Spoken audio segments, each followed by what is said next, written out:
முதல்வன் கல்லூரி கனவு திட்டத்தின் மூலம் குறைந்தது 2000 அரசு பள்ளி மாணவர்கள் இனி ஒவ்வொரு ஆண்டும் அகில இந்திய அளவில் புகழ்பெற்ற உயர்கல்வி நிறுவனங்களில் சேர்ந்து சிகரம் தொடுவார்கள் என எதிர்பார்க்கப்படுகிறது. இதற்கென 50 கோடி ரூபாய் இந்த வரவு செலவு திட்டத்தில் நிதி ஒதுக்கப்படுகிறது. ஒருங்கிணைந்த பள்ளிக்கல்வி திட்டத்தின் சமகர சிக்ஷா கீழ் பல்வேறு மாணவர் நலன் சார்ந்த திட்டங்களை கடந்த 7 ஆண்டுகளாக மாநில அரசு சிறப்புடன் செயல்படுத்தி வருகிறது. குறிப்பாக மாணவர்களின் அடிப்படை கல்வியறிவை உறுதி செய்யும் எண்ணுமெழுத்தும் திட்டம், மாற்றுத்திறனாளி குழந்தைகளுக்கான சிறப்பு கல்வி, தொலைதூர குடியிருப்புகளிலிருந்து மாணவர்கள் பள்ளிகளுக்கு வந்து சென்றிட போக்குவரத்து படி, ஆசிரியர்களின் ஊதியம், மாணவர்களின் எதிர்காலத்தை செதுக்கிடும் உயர்கல்வி வழிகாட்டி, மாணவர்களின் தனித்திறன்கள் மிளிர்ந்திட கலைத்திருவிழா, கல்வி சுற்றுலா, இணைய வசதி உள்ளிட்ட பள்ளிகளுக்கான கட்டமைப்பு வசதிகள் என பல்வேறு திட்டங்கள் மாணவர்களின் கல்வி நலன் சார்ந்து தமிழ்நாட்டில் நடைமுறைப்படுத்தப்பட்டு வருகின்றன. எனினும் இந்த ஆண்டு மும்மொழிக் கொள்கையை உள்ளடக்கிய ஒன்றிய அரசின் புதிய கல்விக் கொள்கையினை தமிழ்நாடு ஏற்றுக்கொள்ளாததால் ஏற்கனவே ஒப்புதல் வழங்கிய நிலையிலும் 2152 கோடி ரூபாயை ஒன்றிய அரசு தமிழ்நாட்டிற்கு விடுவிக்காமல் வஞ்சித்துள்ளது என்பதை இம்மாமன்ற உறுப்பினர்கள் நன்கு அறிவார்கள். ஒன்றிய அரசு தமிழ்நாட்டுக்கு உரிய நிதியை விடுவிக்காவிட்டாலும் மாணவர் நலன் கருதி அரசு பள்ளி மாணவர்களின் கல்வி ஒரு துளியேனும் பாதிக்கப்படக்கூடாது என்பதற்காக ஆசிரியர்களின் ஊதியம் உள்ளிட்ட அத்திட்டங்களுக்குரிய நிதியை மாநில அரசே தனது சொந்த நிதி ஆதாரங்களில் இருந்து விடுவித்துள்ளது.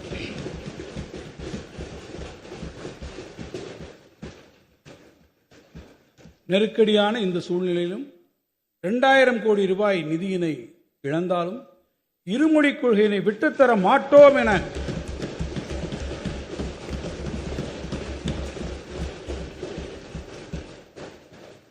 கொண்ட கொள்கையில் உறுதியாக நின்று தமிழ்நாட்டின் தன்மானம் காத்த மாண்புமிகு முதலமைச்சர் அவர்களின் பின்னால் தமிழ்நாட்டு மக்கள் அனைவரும் அணிவகுத்துள்ளனர். எத்தனை தடைகள் எதிர்வரினும் மன உறுதியோடு நம்மை வழிநடத்தும் மாண்புமிகு முதலமைச்சர் அவர்களுக்கு ஆதரவாய் திரண்டிருக்கும்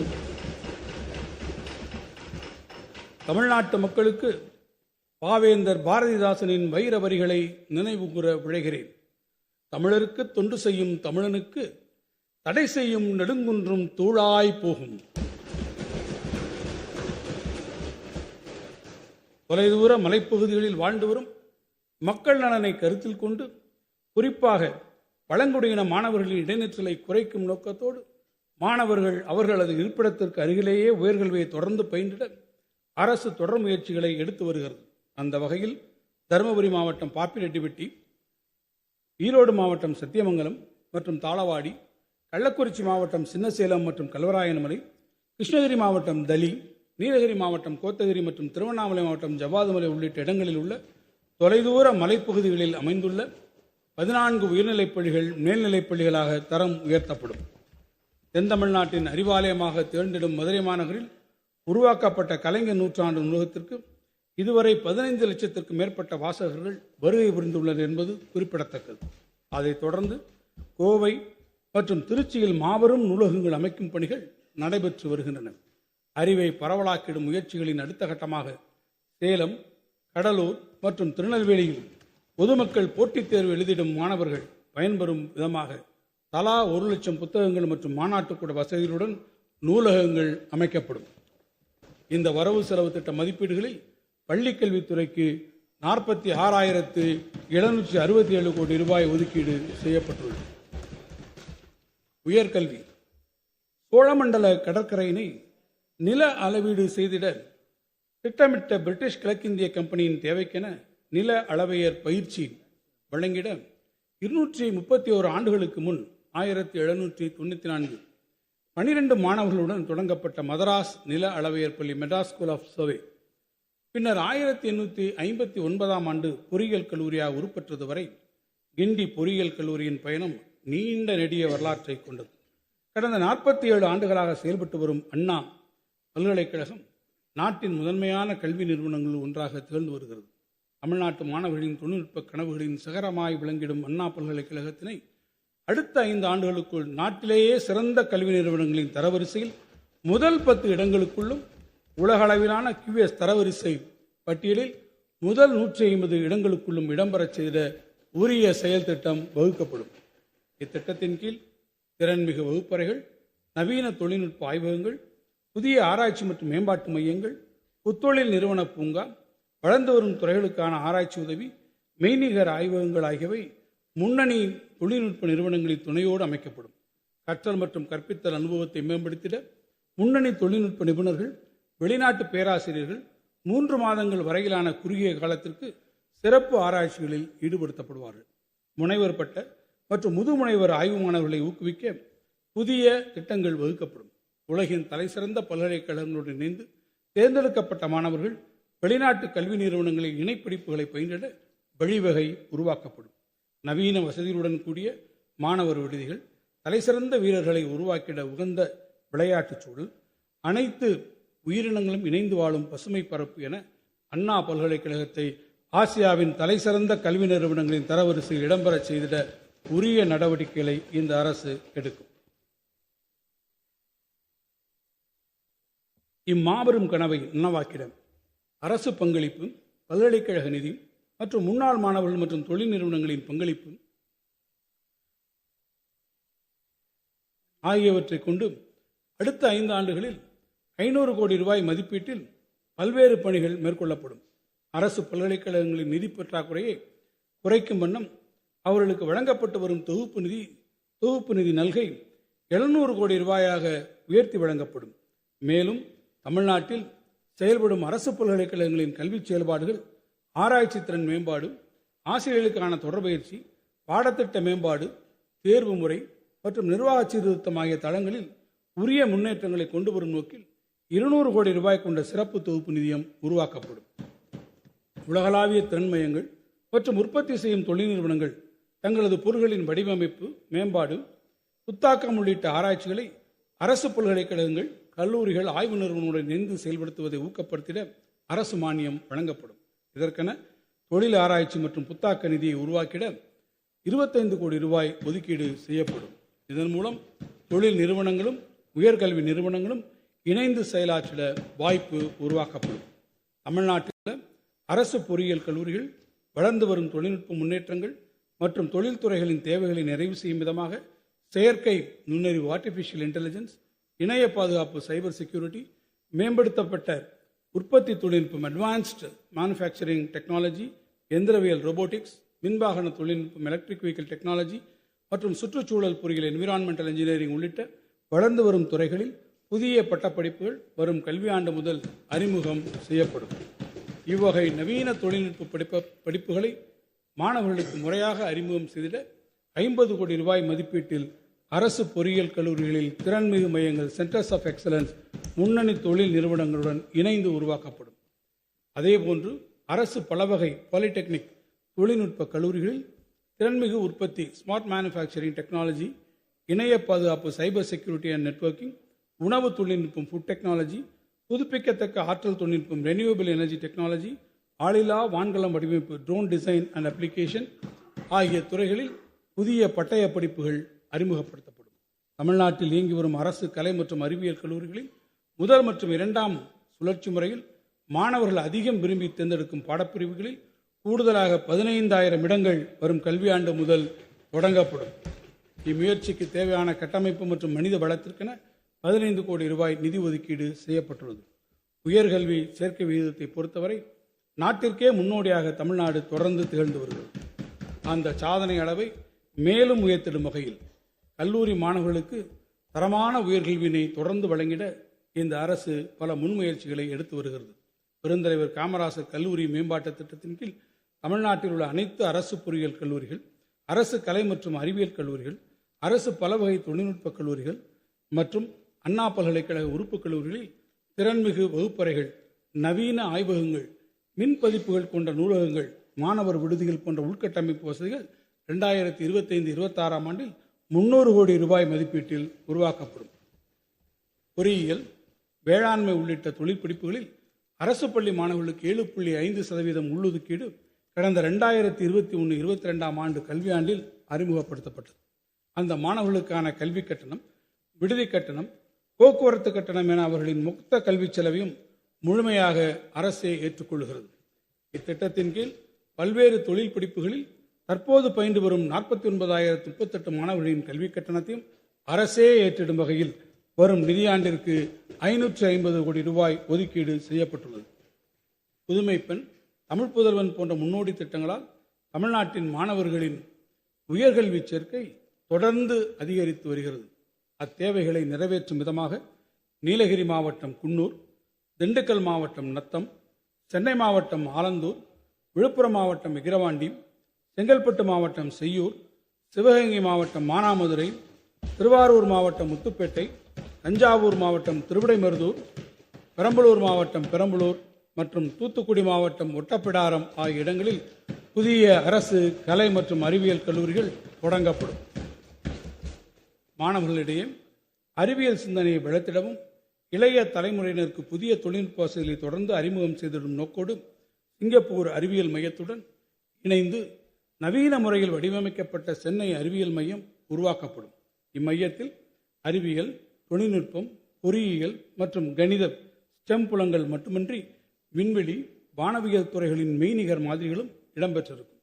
குழந்தைகளுக்கான அறிவியல் பூங்கா, நவீன வானவியல் தொலைநோக்கு வசதிகள், ஆழ்கடல் உயிரினங்கள் மற்றும் வானவியல் நகர்வுகளை ஆழ்ந்து உணரக்கூடிய டிஜிட்டல் திரை அனுபவ அரங்குகள், அறிவியல் மாநாட்டு கூடங்கள், பார்வையாளர்களுக்கான பசுமை புல்வெளிகள் என அனைத்து வசதிகளுடன் கூடிய பிரம்மாண்ட சென்னை அறிவியல் மையம் 100 கோடி ரூபாய் மதிப்பீட்டில் சென்னை பெருநகர வளர்ச்சி குழுமம் மற்றும் அரசு பங்களிப்புடன் உருவாக்கப்படும்.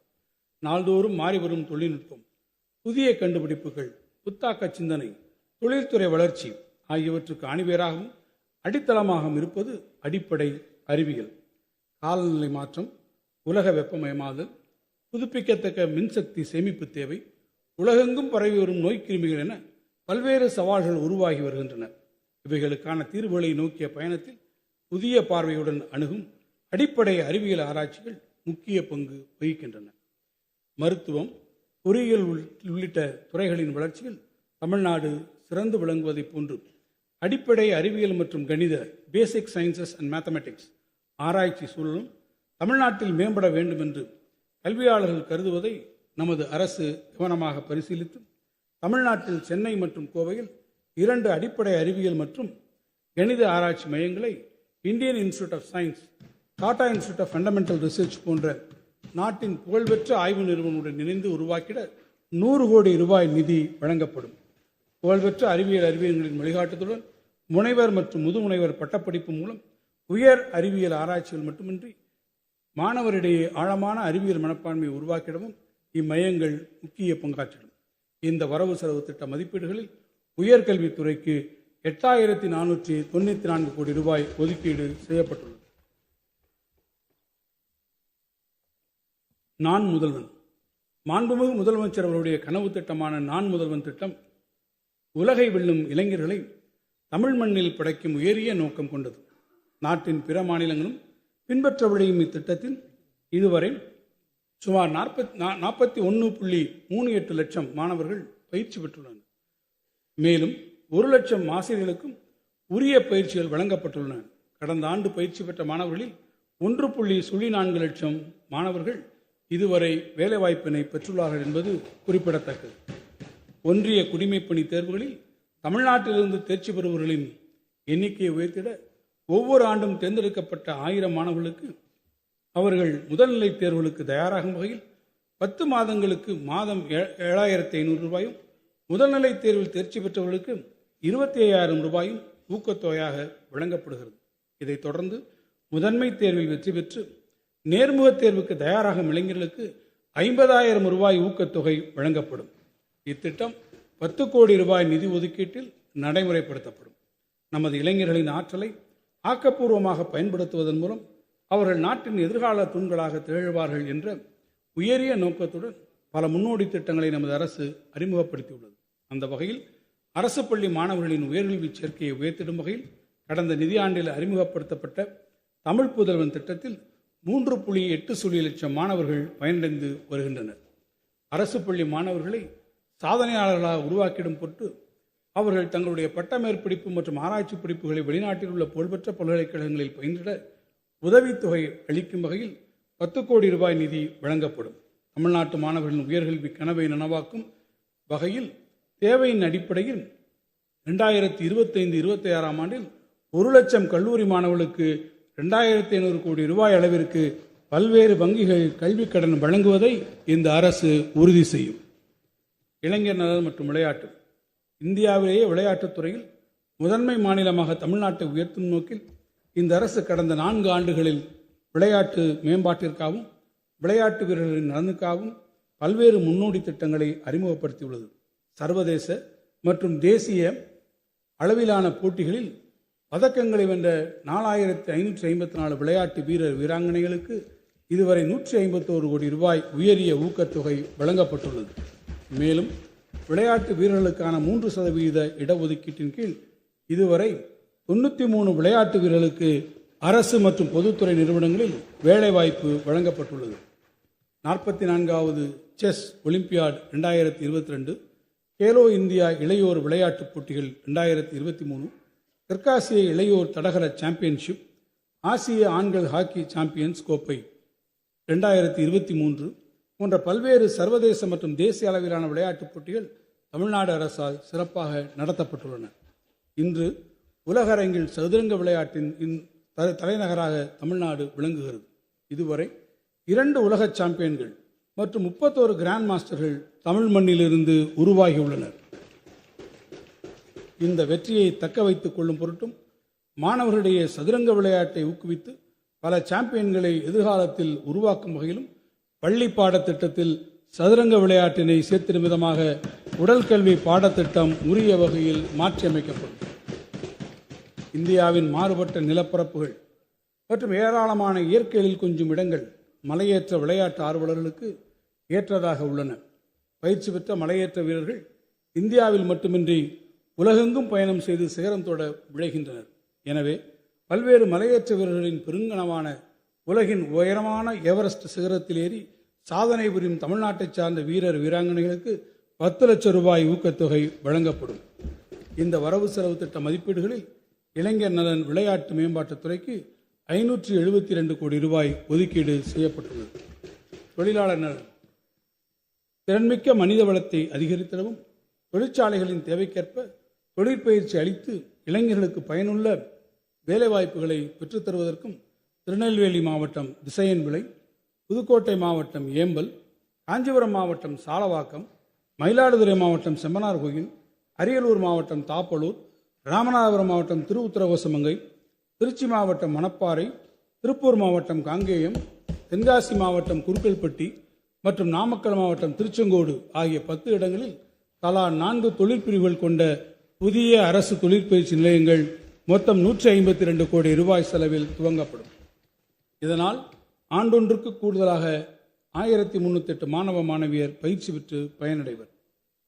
கட்டுமான தொழிலாளரின் குழந்தைகள் தொழிற்கல்வி பெற்று அவர்தம் வாழ்வாதாரத்தை மேம்படுத்தும் வகையில் கிருஷ்ணகிரி, திருவள்ளூர், காஞ்சிபுரம், மதுரை மாவட்டம் திருப்பரங்குன்றம், திருச்சி மாவட்டம் மண்ணச்சநல்லூர், கோயம்புத்தூர் மாவட்டம் பேரூர் மற்றும் தருமபுரி மாவட்டம் காரிமங்கலம் ஆகிய கட்டுமான தொழிலாளர்கள் அதிகமாக உள்ள மாவட்டங்களில் விடுதி வசதியுடன் கூடிய 7 புதிய அரசு தொழிற்பயிற்சி நிலையங்கள் தலா 6 தொழிற்பிரிவுடன் தமிழ்நாடு கட்டுமான தொழிலாளர் நல வாரிய நிதியுதவியுடன் 148 கோடி ரூபாய் செலவில் துவங்கப்படும். இதனால் ஆண்டொன்றுக்கு கூடுதலாக 1370 மாணவ மாணவியர்கள் பயிற்சி பெற்று பயனடைவர். கட்டுமான தொழிலாளர் நல வாரியத்தில் பதிவு செய்துள்ள தொழிலாளர்களுக்கு தசைக்கூட்டு வலி பிரச்சனை, மஸ்குலோஸ்கெலிட்டல் ப்ராப்ளம் உள்ளிட்ட பணி சார்ந்த நோய்களை கண்டறிந்து உரிய நேரத்தில் சிகிச்சை அளிக்கும் வகையில் 40 வயதிற்கு மேற்பட்ட கட்டுமான தொழிலாளர்களுக்கு முழு உடல் பரிசோதனை செய்து மருத்துவ பரிசோதனை அட்டை வழங்கப்படும். இத்திட்டத்தின் கீழ் 16.7 லட்சம் கட்டுமான தொழிலாளர்கள் பயனடைவர். வேகமாக வளர்ந்து வரும் இணையம் சார்ந்த பொருளாதார சூழலில் இணையம் சார்ந்த சேவை பணிகளில் ஈடுபடும் இளைஞர்களின் எண்ணிக்கை பெருமளவில் அதிகரித்து வரும் நிலையில் இத்தொழிலாளர்களின் நலனுக்காக தமிழ்நாடு இணையம் சார்ந்த தற்சார்பு தொழிலாளர்கள் நலவாரியம் கிக் ஒர்க்கர்ஸ் வெல்ஃபேர் போர்டு உருவாக்கப்பட்டது. இந்நலவாரியத்தில் பதிவு செய்துள்ள தொழிலாளரின் வாழ்வாதாரத்தை மேம்படுத்தும் வகையில் 2000 இணையம் சார்ந்த சேவைப்பணி தொழிலாளருக்கு புதிதாக 2 சக்கர மின்வாகனம் ஸ்கூட்டர் வாங்கும் பொருட்டு தலா 20,000 ரூபாய் மானியமாக வழங்கும் புதிய திட்டம் ஒன்று அறிமுகப்படுத்தப்படும். தமிழ்நாட்டில் உள்ள இணையம் சார்ந்த சேவைப்பணி தொழிலாளர்களின் சமூக பாதுகாப்பினை உறுதி செய்யும் வகையில் சுமார் 1.5 லட்சம் தொழிலாளர்களுக்கு விபத்து மரணம் மற்றும் இயலாமை இழப்பீட்டிற்கான குழு காப்பீட்டு திட்டம் அறிமுகப்படுத்தப்படும். மேலும் இவ்வகை சேவைப்பணி தொழிலாளருக்கென அனைத்து வசதிகளுடன் கூடிய ஓய்வுக்கூடங்கள் சென்னை, கோவை உள்ளிட்ட பெருநகரங்களில் உருவாக்கப்படும். இந்த வரவு செலவு திட்ட மதிப்பீடுகளில் தொழிலாளர் நலன் மற்றும் திறன் மேம்பாட்டுத்துறைக்கு 1975 கோடி ரூபாய் ஒதுக்கீடு செய்யப்பட்டுள்ளது. மருத்துவம் மற்றும் மக்கள் நல்வாழ்வு. நாட்டில் புற்றுநோயினால் பாதிப்படைவர்களின் எண்ணிக்கை அதிக அளவில் காணப்படும் மாநிலங்களில் தமிழ்நாடும் ஒன்று. எனவே தரமான புற்றுநோய் சிகிச்சை மற்றும் உரிய பராமரிப்பு சேவைகளை அனைவருக்கும் வழங்கிட தமிழ்நாடு அரசு உறுதி பூண்டுள்ளது. இக்குறிக்கோளினை நிறைவேற்றும் வகையில் காஞ்சிபுரம் மாவட்டம் காரப்பேட்டையில் உள்ள அரசு அறிஞர் அண்ணா நினைவு புற்றுநோய் மருத்துவமனை மற்றும் ஆராய்ச்சி நிறுவனத்தை மாநில அளவிலான முதன்மை புற்றுநோய் மையமாக அறிவிக்கப்பட்டது.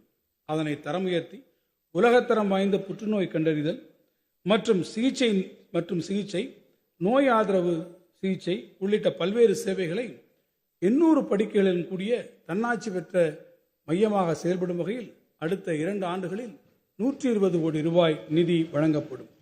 நவீன நோய் கண்டறியும் முறைகளை கையாண்டு ஆரம்ப நிலையிலேயே புற்றுநோயை கண்டறிதலை அறிமுகப்படுத்திட இடைநிலை மற்றும் மருத்துவக் கல்லூரி மருத்துவமனைகளுக்கு தேவையான நவீன மருத்துவக் கருவிகள் மற்றும் மனித வளம் ஆகியவற்றை 110 கோடி ரூபாய் மதிப்பீட்டில் அடுத்த 3 ஆண்டுகளில் வழங்கிட அரசு திட்டமிட்டுள்ளது. கருப்பை வாய் புற்றுநோயை தடுக்கவும் தமிழ்நாட்டில் அந்நோயினை அறவே அகற்றவும் HPV ஹியூமன் பாப்பிலோமா வைரஸ் தடுப்பூசியை 14 வயதுடைய அனைத்து பெண் குழந்தைகளுக்கும் படிப்படியாக வழங்க அரசு திட்டமிட்டுள்ளது. இதற்கென 2025-26 ஆண்டில் 36 கோடி ரூபாய் நிதி ஒதுக்கப்படும். மேலும் அனைத்து மகளிரும் பயன்பெறும் வகையில் அவர்களது வசிப்பிடங்களுக்கு அருகில் சென்று நடமாடும் மருத்துவ குழுக்கள் மூலம் முக்கிய புற்றுநோய்கள் மற்றும் இருதய நோய் ஆகியவற்றை கண்டறிவதற்கான சோதனைகள் மற்றும் வாழ்க்கை முறை மாற்றங்கள் குறித்து ஆலோசனை வழங்குதல் ஆகிய பல்வேறு சேவைகளை தன்னார்வ தொண்டு நிறுவனங்களுடன் இணைந்து வழங்கிட 40 கோடி ரூபாய் நிதி ஒதுக்கீடு செய்யப்பட்டுள்ளது. பெருகி வரும் தொற்றா நோய்களின் பாதிப்புகளை எதிர்கொள்ளும் விதமாக மக்களை தேடி மருத்துவம் எனும் மகத்தான திட்டத்தின் மூலம் பயனாளிகளின் இல்லங்களுக்கே சென்று உயர் இரத்த அழுத்தம் மற்றும் நீரிழிவு நோய்களுக்கான பரிசோதனை உள்ளிட்ட பல்வேறு சேவைகள் இதுவரை 2,20,00,000 பொதுமக்கள் பயன்பெறும் வகையில் வழங்கப்பட்டுள்ளன. தொற்றா நோய்களை கட்டுப்படுத்துவதில் முதன்மையான மற்றும் சிறப்பான திட்டங்களை தீட்டி செயல்படுத்தியதற்காக ஐநா அமைப்பின் 2024 ஆண்டிற்கான United nation inter agency task force award என்ற விருது தமிழ்நாடு அரசின் மருத்துவ மற்றும் மக்கள் நல்வாழ்வுத்துறைக்கு வழங்கப்பட்டுள்ளது. சாலை விபத்தினால் ஏற்படும் உயிரிழப்புகளை குறைத்திடும் வகையிலும் அதனால் ஏற்படும் மருத்துவ செலவினை குறைத்திடும் நோக்கத்தோடு நாட்டிற்கே முன்னோடியாக தொடங்கப்பட்ட இன்னுயிர் காப்போம் நம்மை காக்கும் 48 என்னும் திட்டத்தின் கீழ் 250 அரசு மருத்துவமனைகள், 473 தனியார் மருத்துவமனைகள் என மொத்தம் 723 மருத்துவமனைகள் மூலம் இதுவரை 3,43,156 நபர்களுக்கு 302 கோடி ரூபாய் செலவில் சிகிச்சை அளிக்கப்பட்டு அவர்களின் இன்னுயிர் காக்கப்பட்டுள்ளது.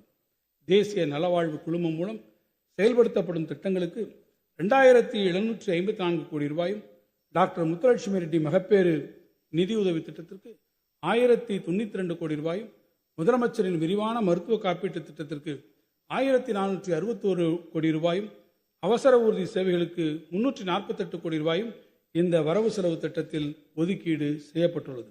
இந்த வரவு செலவு திட்ட மதிப்பீடுகளில் மருத்துவம் மற்றும் மக்கள் நல்வாழ்வுத்துறைக்கு 21,906 கோடி ரூபாய் ஒதுக்கீடு செய்யப்பட்டுள்ளது. தொழில்துறை. மின்னணு பொருட்கள் ஏற்றுமதி மற்றும் தோல் பொருட்கள், தானியங்கி வாகனங்கள் மற்றும் வாகன உபபாகங்கள் ஆகியவற்றின் உற்பத்தியில் நாட்டிலேயே தமிழ்நாடு தொடர்ந்து முதலிடம் வகித்து வருகிறது. நாட்டிலேயே தொழிற்சாலைகள் பணிபுரியும் மொத்த பெண் தொழிலாளர்களில் 41% தன்னகத்தை கொண்ட சிறப்பையும் தமிழ்நாடு பெற்றிருக்கிறது. ஒன்றிய நிதியரசின் நிதி ஆயோக் வெளியிட்ட ஏற்றுமதி தயார்நிலை குறியீட்டில் தமிழ்நாடு முதலிடம் வகிப்பதும் குறிப்பிடத்தக்கது. தமிழ்நாடு கடந்த 2 ஆண்டுகளாக தொழில்துறையில் அதிக அளவிலான முதலீடுகளை ஈர்த்து வருகிறது. தேசிய ஏற்றுமதியில் 33% பங்களிப்புடன் இந்தியாவின் மிகப்பெரும் மின்னணு பொருட்களுக்கான ஏற்றுமதி சூழல் கொண்ட மாநிலமாக தமிழ்நாடு திகழ்ந்து வருகிறது. 2020-21 ஆண்டில் $1.66 பில்லியன் இருந்த மாநிலத்தின் மின்னணு ஏற்றுமதி 2023-24 ஆண்டில் $9.56 பில்லியன் அதிவேக வளர்ச்சி அடைந்துள்ளது. மின்னணு பொருள் உற்பத்தி மற்றும் ஏற்றுமதியில் தமிழ்நாடு தொடர்ந்து முன்னிலை பெற்றிட பல முயற்சிகளை அரசு எடுத்து வருகிறது. அதன் அடுத்த கட்டமாக தமிழ்நாடு செமிகண்டக்டர் இயக்கம் 2030 எனும் 5 ஆண்டு கால திட்டம் $500 கோடி மதிப்பீட்டில் அறிமுகப்படுத்தப்பட்டு செயல்படுத்தப்படும். செமிகண்டக்டர் உயர்திறன் வடிவமைப்பு மற்றும் பரிசோதனை மையம் செமிகண்டக்டர் ஃபேப்லெஸ் லேப் ஒன்று சென்னையில் முன்னணி தொழில் மற்றும் கல்வி நிறுவனங்களின் ஒத்துழைப்புடன் $100 கோடி மதிப்பீட்டில் உருவாக்கப்படும். உலக அளவில் தலைசிறந்த செமிகண்டக்டர் வடிவமைப்பு நிறுவனங்கள் மற்றும் உள்நாட்டு புத்தொழில் நிறுவனங்கள் தங்கள் வடிவமைப்பு மையங்களை தமிழ்நாட்டில் அமைத்திட ஊக்கம் அளிக்கப்படும். பொறியியல் மற்றும் வார்ப்பக தொழிலில் சிறந்து விளங்கும் கோவை மண்டலத்தின் நவீன தொழில் அடையாளமாக எதிர்காலத்தில் விளங்கக்கூடிய வகையில் கோவை சூலூர் பகுதியில் 100 ஏக்கர் பரப்பளவிலும் பல்லடம் அருகே 100 ஏக்கர் பரப்பளவிலும் செமிகண்டக்டர் உற்பத்திக்கான இயந்திர தொழிற்பூங்காக்கள் உருவாக்கப்படும். அமெரிக்கா, சிங்கப்பூர், மலேசியா மற்றும் தைவானிய நிறுவனங்கள் இணைந்து அமைக்கவிருக்கும் இந்த தொழில்நுட்ப பூங்காக்கள் கோவை மண்டலத்தின் பொருளாதார வளர்ச்சியை அடுத்த கட்டத்திற்கு எடுத்துச் செல்லும். 25 ஆண்டுகளுக்கு முன் சென்னையில் டைடல் பூங்காவை அமைத்து தமிழ்நாட்டின் தகவல் தொழில்நுட்ப புரட்சிக்கு வித்திட்ட நவீன தமிழ்நாட்டின் சிற்பியான முத்தமிழறிஞர் கலைஞர் அவர்கள் வகுத்து தந்த தகவல் நெடுஞ்சாலையில் தமிழ்நாட்டின் அனைத்து நகரங்களும் இணைந்து பயனடைய வேண்டும் என்ற நோக்கத்தோடு ஓசூரில் 5 லட்சம் சதுரடி பரப்பில் உயர்தர அலுவலக வசதிகளை கொண்டு $400 கோடி மதிப்பீட்டில் டைடல் தகவல் தொழில்நுட்ப பூங்கா ஒன்றும், விருதுநகர் மாவட்டத்தில் புதிய மினி டைடல் பூங்கா ஒன்றும் அமைக்கப்படும். இதன் மூலம் 6600 இளைஞர்களுக்கு வேலைவாய்ப்பு கிடைக்கும். உலகளாவிய திறன் மையங்களை ஈர்ப்பதில் தமிழ்நாட்டில் சென்னை மற்றும் கோவை மாநகரங்கள் மகத்தான வெற்றியை பெற்றுள்ளன. அதைத் தொடர்ந்து தொழில் வளர்ச்சியில் பெரும் முன்னேற்றத்தை கண்டு வரும் ஓசூர் நகரை உலகளாவிய திறன் மையங்கள் மற்றும் ஆராய்ச்சி மேம்பாட்டுக்காக ஒரு புதிய மையமாக நிலைநிறுத்துவதற்கு இந்த அரசு திட்டமிட்டுள்ளது. இந்த தொலைநோக்கு பார்வையுடன் சென்னையில் பழைய மாமல்லபுரம் சாலையினை தகவல் தொழில்நுட்ப வழித்தடமாக சிறப்புடன் மாற்றி அமைத்ததைப் போன்று ஓசூர் நகரத்தை ஒட்டி உலகத்தரம் வாய்ந்த உள்கட்டமைப்பு வசதியுடன் ஓசூர் அறிவுசார் பெருவழித்தடம் ஓசூர் நாலேஜ் காரிடார் ஒன்று அமைக்கப்படும். உலகின் முன்னணி தகவல் தொழில்நுட்ப நிறுவனங்கள் தங்களுடைய உலகளாவிய திறன் மையங்கள் மற்றும் ஆராய்ச்சி மேம்பாட்டு மையங்களை அங்கு அமைத்திட தேவையான அனைத்து வசதிகளும் இந்த வழித்தடத்தில் இடம்பெற்றிருக்கும். அதிக அளவில் வேலைவாய்ப்புகளை வழங்கிட பொருளாதார வளர்ச்சியை மாநிலத்தின் அனைத்து பகுதிகளுக்கும் பரவலாக கொண்டு சேர்த்திட இந்த திராவிட மாடல் அரசு அயராது உழைத்து வருகிறது.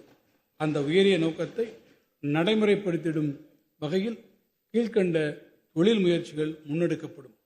தோல் அல்லாத காலணி உற்பத்தியில் ஈடுபட்டுள்ள உலகின் முன்னணி நிறுவனங்கள் மூலம் கடந்த 4 ஆண்டுகளில் விழுப்புரம், ராணிப்பேட்டை, வேலூர், கள்ளக்குறிச்சி, கரூர், பெரம்பலூர், அரியலூர் ஆகிய இடங்களில் அமைக்கப்பட்டு வருகின்ற தோல் அல்லாத காலணி உற்பத்தி தொழிற்சாலைகளின் மூலம் 1 லட்சத்திற்கும் அதிகமான நபர்கள் வேலைவாய்ப்பு பெறுவதுடன் அவர்களில் 80% பேர் ஊரக பகுதிகளை சார்ந்த பெண்களாக இருப்பார்கள் என்பது குறிப்பிடத்தக்கது. அதிக வேலைவாய்ப்புகளை உருவாக்கும் இத்துறையில் நாட்டிலேயே அதிக வெளிநாட்டு முதலீடுகளை ஈர்த்திட்ட மாநிலமாக தமிழ்நாடு திகழ்கிறது. இந்த உற்பத்தி துறையில் இவ்வருடம் 10,000 நபர்கள் வேலைவாய்ப்பு பெற்றிடும் வகையில் மதுரை மாவட்டம் மேலூரிலும் 10,000 நபர்கள் வேலைவாய்ப்பு பெற்றிடும் வகையில் கடலூரிலும் 2 காலனி தொழிற்பூங்காக்கள் 250 கோடி முதலீட்டில் அமைக்கப்படும். மேலும் கள்ளக்குறிச்சி மாவட்டத்தில் காலனி திறன் பயிற்சி மற்றும் ஒன்றை சிப்காட் நிறுவனம் நிறுவிடும். மத்திய மண்டலத்தில் 5,000 நபர்கள் வேலைவாய்ப்பு பெறும் வகையில் திருச்சியில் 280 ஏக்கர் பரப்பளவில் பொறியியல் மற்றும் வார்ப்பக தொழிற்பூங்கா ஒன்று அமைக்கப்படும். தூத்துக்குடி மாவட்டம் ஏற்கனவே பசுமை ஹைட்ரஜன் மற்றும் வாகன உற்பத்தி துறையில் கணிசமான முதலீடுகளை ஈர்த்துள்ளது. அதைத் தொடர்ந்து இம்மாவட்டத்தில் செயற்கை இழை மற்றும் தொழில்நுட்ப ஜவுளி தொழிற்பூங்கா ஒன்று அமைக்கப்படும். கடலூர் மாவட்டத்தில் 500 ஏக்கர் பரப்பளவிலும் புதுக்கோட்டை மாவட்டத்தில் 200 ஏக்கர் பரப்பளவிலும் புதிய தொழிற்பூங்காக்கள் அமைக்கப்படும். கோவை மாவட்டம் பம்ப் மோட்டார் உற்பத்தி மற்றும் வார்ப்பக தொழிலில் நாட்டிலேயே சிறப்பிடம் பெற்றுள்ளது. அத்துறைகளின் அடுத்த கட்ட வளர்ச்சியை எதிர்நோக்கி உயர் தொழில்நுட்ப பம்ப் மோட்டார் உற்பத்திக்கான உயர்திறன் மையம் ஒன்றும் வார்ப்பக தொழிலுக்கான உயர்திறன் மையம் centres of excellence for advanced pump motor manufacturing and foundry ஒன்றும் தொழில் கூட்டமைப்பினரோடு இணைந்து டிட்கோ நிறுவனம் அமைக்கும்.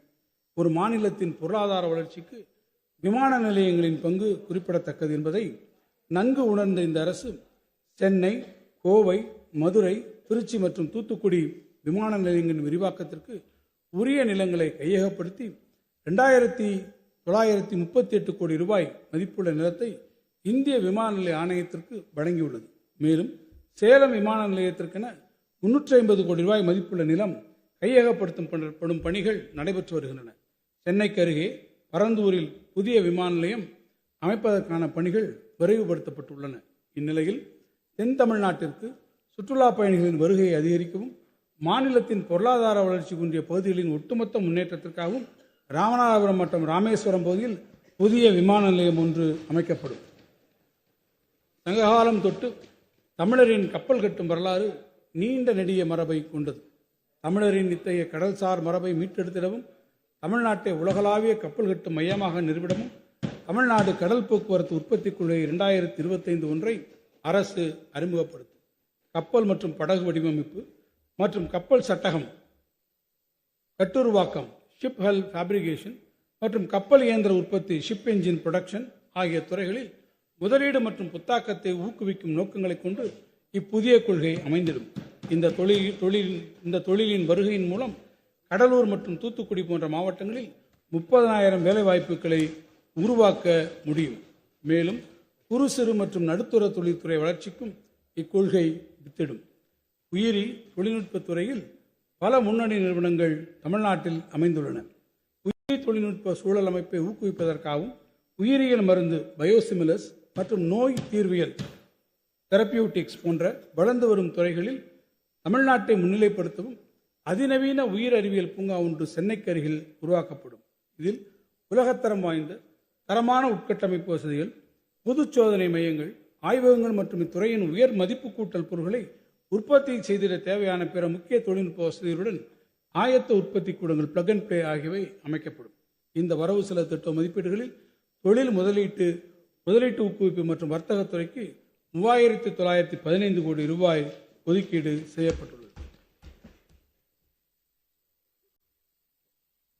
குறு சிறு மற்றும் நடுத்தர தொழில் நிறுவனங்கள் பிரிவில் இந்தியாவிலேயே தமிழ்நாடு முன்னணி மாநிலமாக திகழ்கிறது.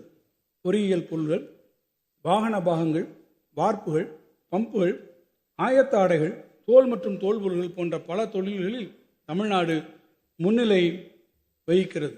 இந்தியாவிலேயே அதிக குறு சிறு மற்றும் நடுத்தர தொழில் நிறுவனங்கள் அமையப்பெற்ற மாநிலங்களில் 32 லட்சத்திற்கு மேற்பட்ட பதிவுகளுடன் தமிழ்நாடு 3வது இடத்தில் உள்ளது. எதிர்வரும் 25-26 நிதியாண்டில் வங்கிகள் மூலம் 10 லட்சம் குறு சிறு மற்றும் நடுத்தர தொழில் நிறுவனங்களுக்கு 2.5 லட்சம் கோடி ரூபாய் வங்கிக் கடன் வழங்கப்படும். மாநிலம் முழுவதும் உள்ள குறு சிறு மற்றும் நடுத்தர தொழில் முனைவோர்கள் பயன்பெறும் வகையில் இந்த ஆண்டு காஞ்சிபுரம் மாவட்டம் திருமுடிவாக்கம், விழுப்புரம் மாவட்டம் சாரம் மற்றும் நாயனூர், கரூர் மாவட்டம் நாகம்பள்ளி, திருச்சிராப்பள்ளி மாவட்டம் சூரியூர், மதுரை மாவட்டம் கருத்தப்புளியம்பட்டி, ராமநாதபுரம் மாவட்டம் தனிச்சியம், தஞ்சாவூர் மாவட்டம் நடுவூர் மற்றும் திருநெல்வேலி மாவட்டம் நரசிங்கநல்லூர் ஆகிய 9 இடங்களில் மொத்தம் 398 ஏக்கர் பரப்பளவில் 366 கோடி ரூபாய் மொத்த திட்ட மதிப்பீட்டில் புதிய தொழிற்பேட்டைகள் தமிழ்நாடு சிறுதொழில் முன்னேற்ற கழகத்தால் சிட்கோ உருவாக்கப்படும். இதன் மூலம் சுமார் 17,500 நபர்கள் வேலைவாய்ப்பினை பெறுவர். தேனி மாவட்டத்தில் நறுமணப் பொருட்கள், நாமக்கல் மாவட்டத்தில் முட்டை உணவு சார்ந்த பொருட்கள், ராமநாதபுரம் மாவட்டம் பரமக்குடியில் மின்கடத்தி உபகரணங்கள், தஞ்சாவூர் மாவட்டத்தில் கைவினைப் பொருட்கள் மற்றும் சென்னையில் பொறியியல் உற்பத்தி பொருட்கள் உள்ளிட்ட குறு சிறு மற்றும் நடுத்தர தொழில் குழுமங்களின் தரம் மற்றும் உற்பத்தி திறனை மேம்படுத்தி சந்தைப்படுத்திடவும் ஏற்றுமதி வாய்ப்புகளை உருவாக்கிடவும் 50 கோடி ரூபாய் மதிப்பீட்டில் பொது வசதி மையங்கள் மற்றும் இதர வசதிகள் உருவாக்கப்படும்.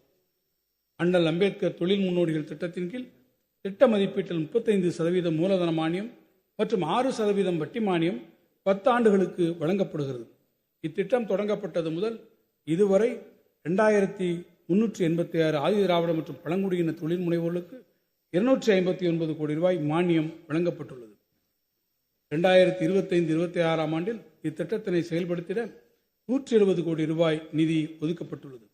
கலைஞர் கைவினை திட்டம், மரம் மற்றும் சிற்ப வேலைப்பாடுகள், நகை செய்தல், கண்ணாடி மணி வேலைப்பாடுகள், இசைக்கருவிகள் தயாரித்தல் உள்ளிட்ட 25 வகையான வரை 138 கோடி ரூபாய் கடனுதவி மற்றும் 28 கோடி ரூபாய் கடனுதவி மற்றும் 28 கோடி ரூபாய் மானியம் பெறத்தக்க 7297 விண்ணப்பங்களுக்கு ஒப்புதல் வழங்கப்பட்டுள்ளது.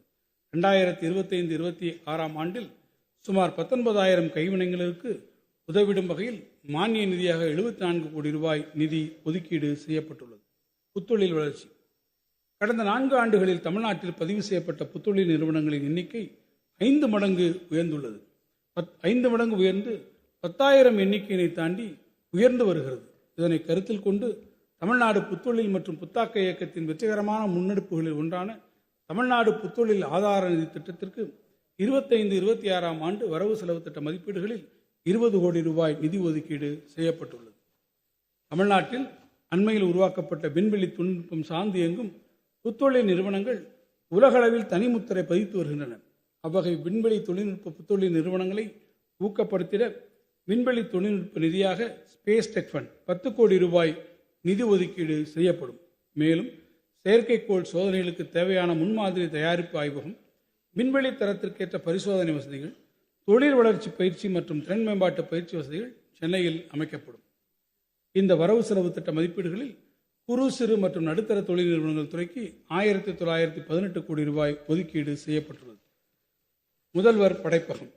போட்டித் தேர்வுகளுக்கு தயாராகும் மாணவர்களுக்காக அறிவார்ந்த சூழலை ஏற்படுத்தவும், புத்தொழில் தொடங்குவோர் மற்றும் தொழில் முனைவோர் குறைந்த கட்டணத்தில் தங்கள் அலுவலகமாகவும் பயன்படுத்திக் கொள்ளும் வகையில் பகிர்ந்த பணியிட சேவை கோவொர்க்கிங் ஸ்பேஸ் வசதிகளை உள்ளடக்கி சென்னை கொளத்தூரில் அமைக்கப்பட்ட முதல்வர் படைப்பகம் பொதுமக்களிடையே மிகுந்த வரவேற்பை பெற்றுள்ளது. போட்டித் தேர்வுகளுக்கான நூல்களுடன் கூடிய நூலகம், கட்டணமில்லா இணைய வசதி, குளிரூட்டப்பட்ட ஆலோசனை கூடங்கள் மற்றும் கணினி உள்ளிட்ட அலுவலக கட்டமைப்பு வசதியுடன் கூடிய பகிர்ந்த பணியிட சேவை மூலம் புத்தொழில் முனைவோர், தகவல் தொழில்நுட்ப பணியாளர் மற்றும் மாணவர்கள் பயன்பெறுவது மட்டுமின்றி தங்கள் இல்லங்களுக்கு அருகிலேயே தேவையான நேரங்களில் பெண்களும் பணிபுரிந்திடும் பெரும் வாய்ப்பும் உருவாகும். முதல்வர் படைப்பகம் CM ஸ்பேசஸ் சென்னை, கோயம்புத்தூர், மதுரை, திருச்சி, சேலம், தாம்பரம் மற்றும் ஆவடி உள்ளிட்ட அனைத்து மாநகராட்சிகளிலும் 30 இடங்களில் ஒரு மையம் தலா 5 கோடி ரூபாய் மதிப்பீட்டில் அமைக்கப்படும். தகவல் தொழில்நுட்பம், இயங்குபடம், காட்சிப்படுத்தல், விளையாட்டு, சித்திரக்கதைகள் மற்றும் விரிவாக்கப்பட்ட மெய்நிகர் AVGC XR கொள்கை ஒன்று துறை சார்ந்த வல்லுநர்களோடு இணைந்து உருவாக்கப்பட்டு வருகிறது. இத்துறையில் பெருமளவில் உருவாகி வரும் புதிய தொழில் வாய்ப்புகளை பயன்படுத்தி உயர்நுட்ப வேலை வாய்ப்புகளை தமிழ்நாட்டு இளைஞர்களுக்கு ஏற்படுத்திட வகை செய்யும் பொருட்டு சென்னையில் தமிழ்நாடு மின்னணு நிறுவனம் மூலம் ஒரு திறன்மிகு மையம் centre of excellence VN AVGC XR hub என்னும் பெயரில் 50 கோடி ரூபாய் மதிப்பீட்டில் உருவாக்கப்படும். அதனைத் தொடர்ந்து அதன் துணை மையங்கள் கோயம்புத்தூர், திருச்சி, மதுரை, சேலம் மற்றும் திருநெல்வேலி ஆகிய மண்டலங்களில் கல்வி நிறுவனங்கள் மற்றும் புத்தொழில் நிறுவனங்களுடன் இணைந்து 3 ஆண்டுகளில் படிப்படியாக உருவாக்கப்படும். தகவல் தொழில்நுட்பத்துறையில் செயல்படும் புத்தொழில் நிறுவனங்களுக்கு இணைய சேவைகள் மற்றும் தரவு கட்டமைப்புகளுக்காக பெருமளவில் மூலதனம் தேவைப்படுகிறது. இதை கருத்தில் கொண்டு ITNT மற்றும் தமிழ்நாடு புத்தொழில் நிறுவனத்தில் பதிவு செய்துள்ள புத்தொழில் நிறுவனங்கள் தரவு மைய சேவைகளில் எளிதில் பெறும் பொருட்டு தலா 5 லட்சம் ரூபாய் மதிப்பு வரையிலான தரவு மைய சேவைகளுக்கான வில்லைகளை vouchers for data center services வழங்கிடும் திட்டம் 10 கோடி ரூபாய் மதிப்பீட்டில் தமிழ்நாடு புத்தொழில் தரவு மைய சேவை திட்டம் என்ற பெயரில் தமிழ்நாடு மின்னணு நிறுவனத்தின் மூலம் செயல்படுத்தப்படும். இந்த வரவு செலவு திட்ட மதிப்பீடுகளில் தகவல் தொழில்நுட்பவியல் மற்றும் டிஜிட்டல் சேவைகள் துறைக்கு 131 கோடி ரூபாய் ஒதுக்கீடு செய்யப்பட்டுள்ளது. நீர்வளம். நீரின்றி அமையாது உலகு. தமிழ்நாட்டின் நீர்வளத்தினை பாதுகாத்து மேம்படுத்தும் பொருட்டு வரும் நிதியாண்டு முதல் ஒருங்கிணைந்த நீர்வள மேம்பாட்டு திட்டம் comprehensive water resources development program 2000 கோடி ரூபாய் மதிப்பீட்டில் செயல்படுத்தப்படும். இத்திட்டத்தின் கீழ் புதிய நீர்ப்பாசன திட்டங்களை ஆய்வு செய்தல், புதிய நீர்ப்பாசன கட்டுமானங்களை அமைத்தல், ஏற்கனவே உள்ள நீர்ப்பாசன கட்டுமானங்களை புதுப்பித்தல், நிலத்தடி நீர் மேம்பாட்டு திட்டங்கள், வெள்ள பாதுகாப்பு மற்றும் தணிப்பு திட்டங்கள், அணைகளை மேலாண்மை செய்யும் திட்டங்கள், கடலரிப்பு தடுப்பு திட்டங்கள் மட்டுமின்றி அனைத்து நீர்நிலைகளையும் புனரமைத்து மேம்படுத்தி உரிய முறையில் பாதுகாக்கும் பணிகள் மேற்கொள்ளப்படும். சென்னை மற்றும் அதனை சுற்றியுள்ள நீர் ஆதாரங்கள் மற்றும் கடல் நீரை நன்னீராக்கும் திட்டத்தில் கிடைக்கப்பெறும் குடிநீரை கொண்டு சென்னை மாநகரத்தின் குடிநீர் தேவை நிறைவு செய்யப்பட்டு வருகிறது. எனினும் சென்னையில் நாளுக்கு நாள் மக்கள் தொகை பெருகி வருவதாலும் மாறிவரும் பருவநிலை மாற்றத்தினால் அவ்வப்போது ஏற்படும் குடிநீர் தட்டுப்பாட்டை நீக்கவும் புதிய நீர்த்திட்டங்களை அமைப்பது இன்றியமையாததாகும். இந்த வகையில் சென்னைக்கு அருகே அமைந்துள்ள கோவளம் உப வடிநிலத்தில் பருவகாலங்களில் கிடைக்கும் வெள்ள நீரின் ஒரு பகுதியை செங்கல்பட்டு மாவட்டம் திருப்போரூர் வட்டத்தில் பழைய மாமல்லபுரம் சாலை மற்றும் கிழக்கு கடற்கரை சாலைகளுக்கு இடைப்பட்ட பகுதியில் 4375 ஏக்கர் அரசு நிலப்பரப்பில் சுமார் 1.6 டிஎம்சி கொள்ளளவில் ஆண்டிற்கு 2.25 டிஎம்சி அளவிற்கு வெள்ள நீரினை சேமிக்கும் வகையில் சென்னையின் 6வது நீர்த்தேக்கமாக புதிய நீர்த்தேக்கம் ஒன்று 350 கோடி ரூபாய் மதிப்பீட்டில் அமைக்கப்படும். இத்திட்டத்தின் மூலம் ஒவ்வொரு ஆண்டும் கிடைக்கக்கூடிய 170 MLD குடிநீரை கொண்டு சென்னை பெருநகர மக்களின் குடிநீர் தேவை குறிப்பிடத்தக்க அளவில் நீண்ட காலத்திற்கு நிறைவு செய்யப்படும். இந்த வரவு செலவு திட்ட மதிப்பீடுகளில் நீர்வளத்துறைக்கு 9460 கோடி ரூபாய் நிதி ஒதுக்கீடு செய்யப்பட்டுள்ளது. பசுமை ஆற்றல் தமிழ்நாட்டினை எதிர்வரும் 2030 ஆண்டிற்குள் $1 டிரில்லியன் பொருளாதாரம் கொண்ட மாநிலமாக உருவாக்கிட தற்போதைய மின் தேவை 2 மடங்காக உயர்ந்திடும் என மதிப்பிடப்பட்டுள்ளது. இந்த உயர் இலக்கினை அடையும் நோக்கில் வரும் 2030 ஆண்டிற்குள் 100 பில்லியன் யூனிட் கூடுதல் புதுப்பிக்கத்தக்க பசுமை ஆற்றலை நமது மாநிலத்தில் உருவாக்கிட உரிய செயல் திட்டங்கள் வகுக்கப்பட்டு வருகின்றன. அந்த இலக்கை நோக்கிய பசுமை பயணத்தின் முதல் கட்டமாக வெள்ளிமலை பகுதியில் 1100 மெகாவாட் திறன் மற்றும் ஆழியாறு பகுதியில் 1800 மெகாவாட் திறன் கொண்ட நீரேற்று மின் திட்டங்கள் மொத்தம் 11,721 கோடி ரூபாய் முதலீட்டில் பொதுத்துறை தனியார் பங்கேற்புடன் உருவாக்கப்படும். மேலும் சூரிய ஒளி நேரத்திற்கு பின்னரும் நாள் முழுவதும் தூய்மையான புதுப்பிக்கப்பட்ட மின்சாரம் வழங்கும் நோக்கத்துடன் எதிர்வரும் 2025-26 ஆண்டில் மட்டும் மணிக்கு 4000 மெகாவாட் திறன் கொண்ட மின்கலன் சேமிப்பு அமைப்புகள் பேட்டரி எனர்ஜி ஸ்டோரேஜ் சிஸ்டம் உருவாக்க நடவடிக்கை எடுக்கப்படும். சூரிய மின்சக்தியை சேமித்து மாலை நேரங்களில் காணப்படும் உயர் மின் நுகர்வு நேரங்களில் தேவையான மின்சாரத்தை வழங்குவதன் மூலம் பெருமளவு செலவு குறைவதோடு கார்பன் நீக்கம் செய்து தூய்மையான மின்சக்தியை விநியோகிக்க வழிவகுக்கிறது. மேலும் ஏற்றுமதி துறையில் நாடுகளால் விதிக்கப்பட்ட கார்பன் சரி செய்தல் கட்டணங்களால் கார்பன் அட்ஜஸ்ட்மெண்ட் டாரிஃப் பாதிக்கப்படும் உற்பத்தி தொழில் நிறுவனங்களுக்கு இத்தகைய சேமிக்கப்பட்ட புதுப்பிக்கத்தக்க மின்சக்தி வழங்கப்படும் போது உலக அரங்கில் தமிழ்நாட்டின் தொழில் நிறுவனங்கள் முதன்மை பெற இயலும். மாநிலத்தில் புதுப்பிக்கத்தக்க எரிசக்தியை மேம்படுத்துவதற்காக தற்போதுள்ள பல்வேறு கொள்கைகளை ஒருங்கிணைத்து நெறிப்படுத்தும் வகையில் ஒருங்கிணைந்த புதுப்பிக்கத்தக்க எரிசக்தி கொள்கை இன்டகிரேட்டட் ரெனியூவபிள் எனர்ஜி பாலிசி வெளியிடப்படும். இந்த வரவு செலவு திட்ட மதிப்பீடுகளில் எரிசக்தி துறைக்கு 21,178 கோடி ரூபாய் ஒதுக்கீடு செய்யப்பட்டுள்ளது. காலநிலை மாற்றம் தமிழ்நாடு 1076 கிலோமீட்டர் நீண்ட நெடிய கடற்கரையுடன் அலையாத்தி காடுகள், பவளப்பாறைகள் மற்றும் கடல் புற்கள் போன்ற வளமான கடல் சூழல் அமைப்புகளை தன்னகத்தை கொண்டுள்ளது. இச்சூழல் அமைப்புகள் கடலோர சமூகங்களுக்கு சுற்றுச்சூழல் மற்றும் பொருளாதார நன்மைகளை வழங்குவது மட்டுமன்றி கடல் அரிப்பு மற்றும் கடல் மட்டம் உயர்வு ஆகியவற்றுக்கு எதிரான இயற்கை அரண்களாகவும் செயல்படுகின்றன. இம்முக்கிய வளங்களை பாதுகாத்திட வேண்டியது நமது தலையாய கடமை என்பதை உணர்ந்து அலையாத்தி காடுகள் பாதுகாப்பு, நவீன மீன்பிடி நடைமுறைகள் அறிமுகம் போன்ற முக்கிய பணிகளை மேற்கொள்ளும் வகையில் கடல்சார் வள அறக்கட்டளை மரைன் ரிசோர்ஸ் ஃபவுண்டேஷன் ஒன்று 50 கோடி ரூபாய் தொடக்க நிதியுடன் உருவாக்கப்படும்.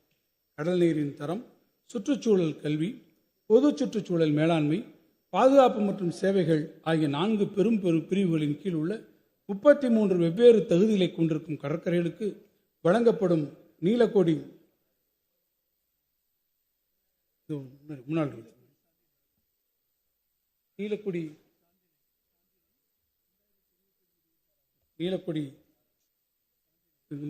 வாங்க. இந்த நீலக்கொடி சான்றினை 2025-26 ஆண்டில் 24 கோடி ரூபாய் மதிப்பீட்டில் சென்னையில் உள்ள திருவான்மியூர், பாலவாக்கம், புத்தண்டி, தூத்துக்குடி மாவட்டத்தில் உள்ள குலசேகரப்பட்டினம், விழுப்புரம் மாவட்டத்தில் உள்ள கீழ்புதுப்பட்டு மற்றும் கடலூர் மாவட்டத்தில் உள்ள சாமியார்பேட்டை ஆகிய 6 கடற்கரைகள் பெற்றிட உரிய நடவடிக்கைகள் மேற்கொள்ளப்படும். காற்று மாசுபாட்டையும் கார்பன் தடங்களையும் குறைத்திடும் நோக்கில் மாநில போக்குவரத்து கழகங்களில் 700 டீசல் பேருந்துகளை இயற்கை எரிவாயு மூலம் சிஎன்ஜி இயங்கும் பேருந்துகளாக மறுசீரமைப்பு செய்திட தமிழ்நாட்டு மாசு கட்டுப்பாடு வாரிய நிதியை கொண்டு 70 கோடி ரூபாய் செலவில் பணிகள் மேற்கொள்ளப்படும். கழுகுகள், பருந்துகள் மற்றும் வல்லூர்கள் உள்ளிட்ட வேட்டையாடும் பறவைகள் சுற்றுச்சூழல் சமநிலையை பாதுகாப்பதால் பல்லுயிர் பெருக்கத்தினை உறுதி செய்திடும் குறியீடாக வேட்டை பறவைகளின் இருப்பினை சூழலியலாளர்கள் கருதுகின்றனர். தமிழ்நாட்டில் நீலகிரி, கோவை, திருநெல்வேலி, மதுரை அரிட்டாபட்டி மற்றும் பள்ளிக்கரணை ஆகிய பகுதிகளில் காணப்படும் இவ்வகை வேட்டை பறவைகள் அண்மை காலமாக வாழிடச் சிதைவு, நச்சுப்பொருள்களின் பரவூர் மக்களிடம் உரிய விழிப்புணர்வை ஏற்படுத்தும் நோக்கில் வேட்டை பறவைகள் ஆராய்ச்சி அமைப்பு ஒன்று அழிந்து வரும் உயிரினங்கள் பாதுகாப்பு நிதியிலிருந்து 1 கோடி ரூபாய் நிதியினை கொண்டு உருவாக்கப்படும். தமிழ்நாட்டில் ராமேஸ்வரம் தீவின் முனையில் அமைந்துள்ள தனுஷ்கோடி பகுதி மணல் திட்டுக்கள், சதுப்பு நிலங்கள் மற்றும் சதுப்பு நில காடுகள் உள்ளிட்ட பல்வேறு சுற்றுச்சூழல் அமைப்புகளின் தாயகமாகவும் பூனாரை உள்ளிட்ட வலசை பறவைகள் இடம்பெறுவதற்கான மத்திய ஆசிய பறக்கும் பாதையின் முக்கிய பகுதியாகவும் கருதப்படுகிறது.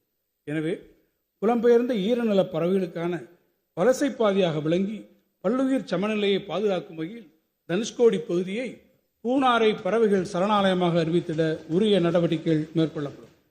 திருவண்ணாமலை மாவட்டத்தின் செங்கம் நிலப்பரப்பு அதன் வரலாறு மற்றும் சுற்றுச்சூழல் முக்கியத்துவத்திற்கு பெயர் பெற்றது.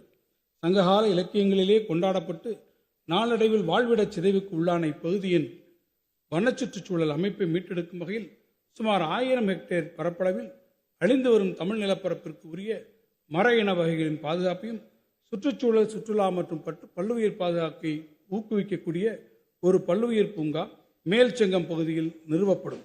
இப்பூங்காவில் பசுமை பரப்பு மட்டுமன்றி இயற்கை சுற்றுலா வசதிகளும் இடம்பெறும். முதற்கட்டமாக 10 கோடி ரூபாய் நிதி இம்முயற்சிக்காக வழங்கப்படும். தமிழ்நாட்டின் வனப்பகுதிகளில் அமைந்திருக்கும் சாலைகளை தொடர்ந்து முறையாக பராமரிப்பதன் மூலம் வன மேலாண்மை மேம்படுவதுடன் தொலைதூர மலைப்பகுதியில் வாழும் மக்கள், குறிப்பாக பழங்குடியினர் பெரிதும் பயன்பெறுவர். எனவே இவற்றில் கருத்தில் கொண்டு 2025-26 ஆண்டு 500 கிலோமீட்டர் நீளமுள்ள வனப்பகுதி சாலைகள் பல்வேறு திட்ட நிதிகளை ஒருங்கிணைத்து 250 கோடி ரூபாய் மதிப்பீட்டில் மேம்படுத்தப்படும். போக்குவரத்து துறை தமிழ்நாட்டில் கடைக்கோடி குக்கிராமங்களுக்கும் தேவையான தரமான மற்றும் நம்பகத்தன்மை கொண்ட போக்குவரத்து சேவையினை தொடர்ந்து வழங்கிட இந்த அரசு உரிய முயற்சிகளை எடுத்து வருகிறது. அதன் ஒரு பகுதியாக வரும் நிதியாண்டில் ஏற்கனவே அறிவித்துள்ளபடி 3000 புதிய பேருந்துகள் கொள்முதல் செய்திட 1031 கோடி ரூபாய் நிதி ஒதுக்கீடு செய்யப்பட்டுள்ளது. மேலும் பயன்பாட்டிற்கு உகந்த 750 பேருந்துகளை முற்றிலும் புதுப்பித்து இயக்குவதற்காக 120 கோடி ரூபாய் நிதி ஒதுக்கீடு செய்யப்பட்டுள்ளது. பெருநகரங்களில் காணப்படும் காற்று மாசுபாட்டினை குறைத்து சுற்றுச்சூழலை மேம்படுத்தும் நோக்கத்துடன் சென்னை மாநகரத்துக்கு 950 மின் பேருந்துகள், கோயம்புத்தூர் மாநகரத்துக்கு 75 மின் பேருந்துகள், மதுரை மாநகரத்திற்கு 100 மின் பேருந்துகள் என மொத்தம் 1125 மின் பேருந்துகள் உலக வங்கி மற்றும் ஜெர்மன் வளர்ச்சி வங்கி கடன் உதவியுடன் பொதுமக்களுடைய பயன்பாட்டிற்காக இந்த ஆண்டு முதல் அறிமுகப்படுத்தப்படும். பெருகி வரும் நகரமயமாதலில் மிக முக்கியமான தேவையாக பேருந்து, புறநகர் ரயில்வே மற்றும் மெட்ரோ ரயில் போக்குவரத்து போன்ற பல்வேறு வசதிகளை ஒருங்கிணைக்கும் முனையங்கள் முக்கிய பங்காற்றுகின்றன. அந்த வகையில் இவற்றை ஒருங்கிணைக்கும் பன்முக போக்குவரத்து முனையம் ஒன்று கிண்டியில் 50 கோடி ரூபாய் மதிப்பீட்டில் பயணியருக்கு தேவையான அனைத்து நவீன வசதிகளுடன் ஏற்படுத்தப்படும். சென்னை வண்ணாரப்பேட்டை பகுதியிலும் இதேபோன்று பன்முக போக்குவரத்து முனையம் ஒன்று நவீன பயணியர் வசதிகளுடன் 50 கோடி ரூபாய் மதிப்பீட்டில் அமைக்கப்படும். கடந்த 1997 ஆண்டில் முத்தமிழறிஞர் கலைஞர் அவர்கள் அறிமுகப்படுத்திய சிற்றுந்து மினி பஸ் திட்டம் தமிழ்நாட்டில் பெரும் வரவேற்பை பெற்றது. தற்போது வேகமாக வளர்ச்சியடைந்து வரும் நகர்ப்புறங்களை ஒட்டிய ஊரக பகுதிகளிலும் போக்குவரத்து சேவையை வழங்கிடும் வகையில் மாற்றியமைக்கப்பட்ட விதிமுறைகளுடன் சுமார் 2000 வழித்தடங்களில் சிற்றுந்து திட்டம் தமிழ்நாட்டில் விரிவுபடுத்தப்பட்டு வருகிறது. போக்குவரத்து கழகங்களின் செயல்பாட்டு திறன், சேவை வளங்கள் மற்றும் நிதிநிலையை மேம்படுத்துவதற்காக போக்குவரத்து கழகங்களுக்கு செயல்பாட்டின் அடிப்படையிலான ஊக்கத்தொகை வழங்குவதற்காக 2000 கோடி ரூபாய் தொகையுடன் ஊக்க நிதியம் வரும் நிதியாண்டில் உருவாக்கப்படும். மேலும் மாநகர போக்குவரத்து கழகத்தின் சேவையினை மேம்படுத்தும் வகையில் சென்னை நகர கூட்டாண்மை திட்டத்தின் கீழ் செயல்திறன் இடைவெளி நிதியாக 646 கோடி ரூபாய் ஒதுக்கீடு செய்யப்படும். இந்த வரவு செலவு திட்டத்தில் மகளிர் விடியல் பயண திட்டத்திற்கான 3600 கோடி ரூபாய், மாணவர்களுக்கான பேருந்து கட்டண மானியத்திற்காக 1782 கோடி ரூபாய், டீசல் மானியத்திற்காக 1857 கோடி ரூபாய் நிதி ஒதுக்கீடு செய்யப்பட்டுள்ளது. இந்த வரவு செலவு திட்ட மதிப்பீடுகளில் போக்குவரத்து துறைக்கு 12,964 கோடி ரூபாய் நிதி ஒதுக்கீடு செய்யப்பட்டுள்ளது. மெட்ரோ ரயில் திட்டங்கள். தற்போது நாட்டின் பல்வேறு மாநிலங்களில் நடைபெற்று வரும் மெட்ரோ ரயில் திட்டங்களிலேயே மிகப்பெரிய திட்டமாக 63,246 கோடி ரூபாய் மதிப்பீட்டில் 119 கிலோமீட்டர் தூரத்திற்கு 3 வழித்தடங்களில் சென்னை மெட்ரோ ரயில் திட்டத்தின் 2ஆம் கட்ட பணிகள் மிகவும் வேகமாக நடைபெற்று வருகின்றன. இவ்வழித்தடங்களில் பூந்தமல்லி முதல் போரூர் வரையிலான உயர் வழித்தடம் இந்த ஆண்டு டிசம்பர் மாதத்திலிருந்து பொதுமக்களின் பயன்பாட்டிற்கு கொண்டு வரப்படும். கோவை மாநகரில் அவனாசி சாலை மற்றும் சத்தியமங்கலம் சாலை வழித்தடங்களில் 10,740 கோடி ரூபாய் மதிப்பீட்டிலும், மதுரை மாநகரில் திருமங்கலம் மற்றும் ஒத்தக்கடை பகுதியில் இணைக்கும் விதமாக 11,368 கோடி ரூபாய் மதிப்பீட்டிலும் மெட்ரோ ரயில் திட்டத்திற்கென தயாரிக்கப்பட்ட விரிவான திட்ட அறிக்கைகள் ஒன்றிய அரசின் மூலதன பங்களிப்பு பெறுவதற்காக அனுப்பி வைக்கப்பட்டுள்ளன. ஒன்றிய அரசின் அனுமதி கிடைத்தவுடன் இந்த இரு நகரங்களிலும் மெட்ரோ ரயில் அமைக்கப்படுவதற்கான பணி தொடங்கப்படும். மேலும் சென்னை மெட்ரோ ரயில் வழித்தடத்தை சென்னை விமான நிலையத்திலிருந்து கிளாம்பாக்கத்தில் உள்ள கலைஞர் நூற்றாண்டு பேருந்து முனையம் வரையிலான 15.46 கிலோமீட்டர் தூரத்திற்கு 9,335 கோடி ரூபாய் மதிப்பீட்டிலும், கோயம்பேடு முதல் ஆவடி வழியாக பட்டாபிராம் வரையிலான 21.76 கிலோமீட்டர் தூரத்திற்கு 9,744 கோடி ரூபாய் மதிப்பீட்டிலும் மற்றும் பூந்தமல்லியிலிருந்து திருப்பெரும்புதூர் வழியாக சுங்குவார் சத்திரம் வரையிலான 27.9 கிலோமீட்டர் தூரத்திற்கு 8,779 கோடி ரூபாய் மதிப்பீட்டிலும் நீட்டித்திடும் வகையில் விரிவான திட்ட அறிக்கைகள் பெறப்பட்டுள்ளன. இவ்விரிவான திட்ட அறிக்கைகள் ஒன்றிய அரசின் மூலதன பங்களிப்பினை பெறுவதற்காக விரைவில் அனுப்பப்படும். இதைத் தொடர்ந்து தாம்பரம் முதல் வேளச்சேரி வழியாக கிண்டி வரை 21 கிலோமீட்டர் தூரத்திற்கும், கலங்கரை விளக்கத்திலிருந்து உயர்நீதிமன்றம் வரை 6 கிலோமீட்டர் தூரத்திற்கும் மெட்ரோ ரயில் வழித்தடம் நீட்டிப்பு செய்வதற்கான விரிவான திட்ட அறிக்கைகள் தயாரிக்கப்படும்.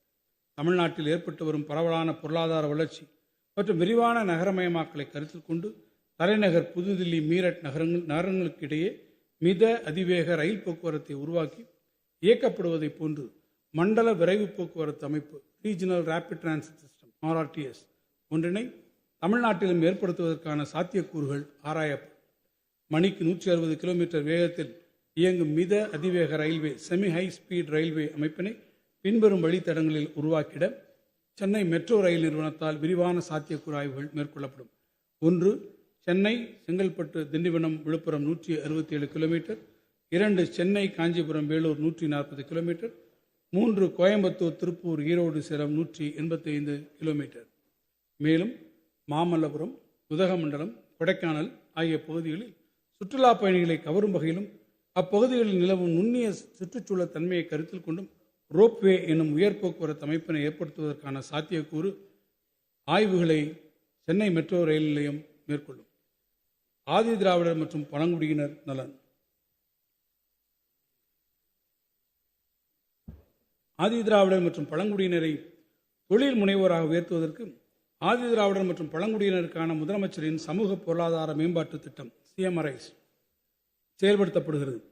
இத்திட்டத்தின் கீழ் 2024-25 நிதியாண்டில் 122 கோடி ரூபாய் மதிப்பிலான திட்டங்களுக்கு 50 கோடி ரூபாய் மானியமாக வழங்கப்பட்டு இதுவரை 2,308 பயனாளிகள் பயனடைந்துள்ளனர்.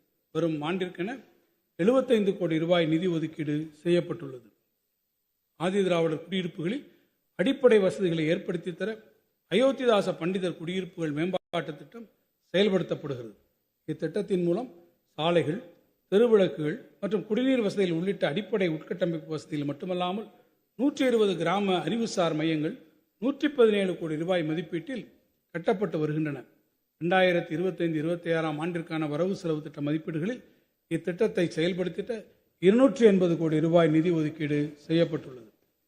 ஆதி திராவிடர் மற்றும் பழங்குடியின மாணவர்களுக்கு உலகளாவிய கல்வி வாய்ப்புகளை விரிவுபடுத்த மாநில அரசு உறுதியாக செயல்பட்டு வருகிறது.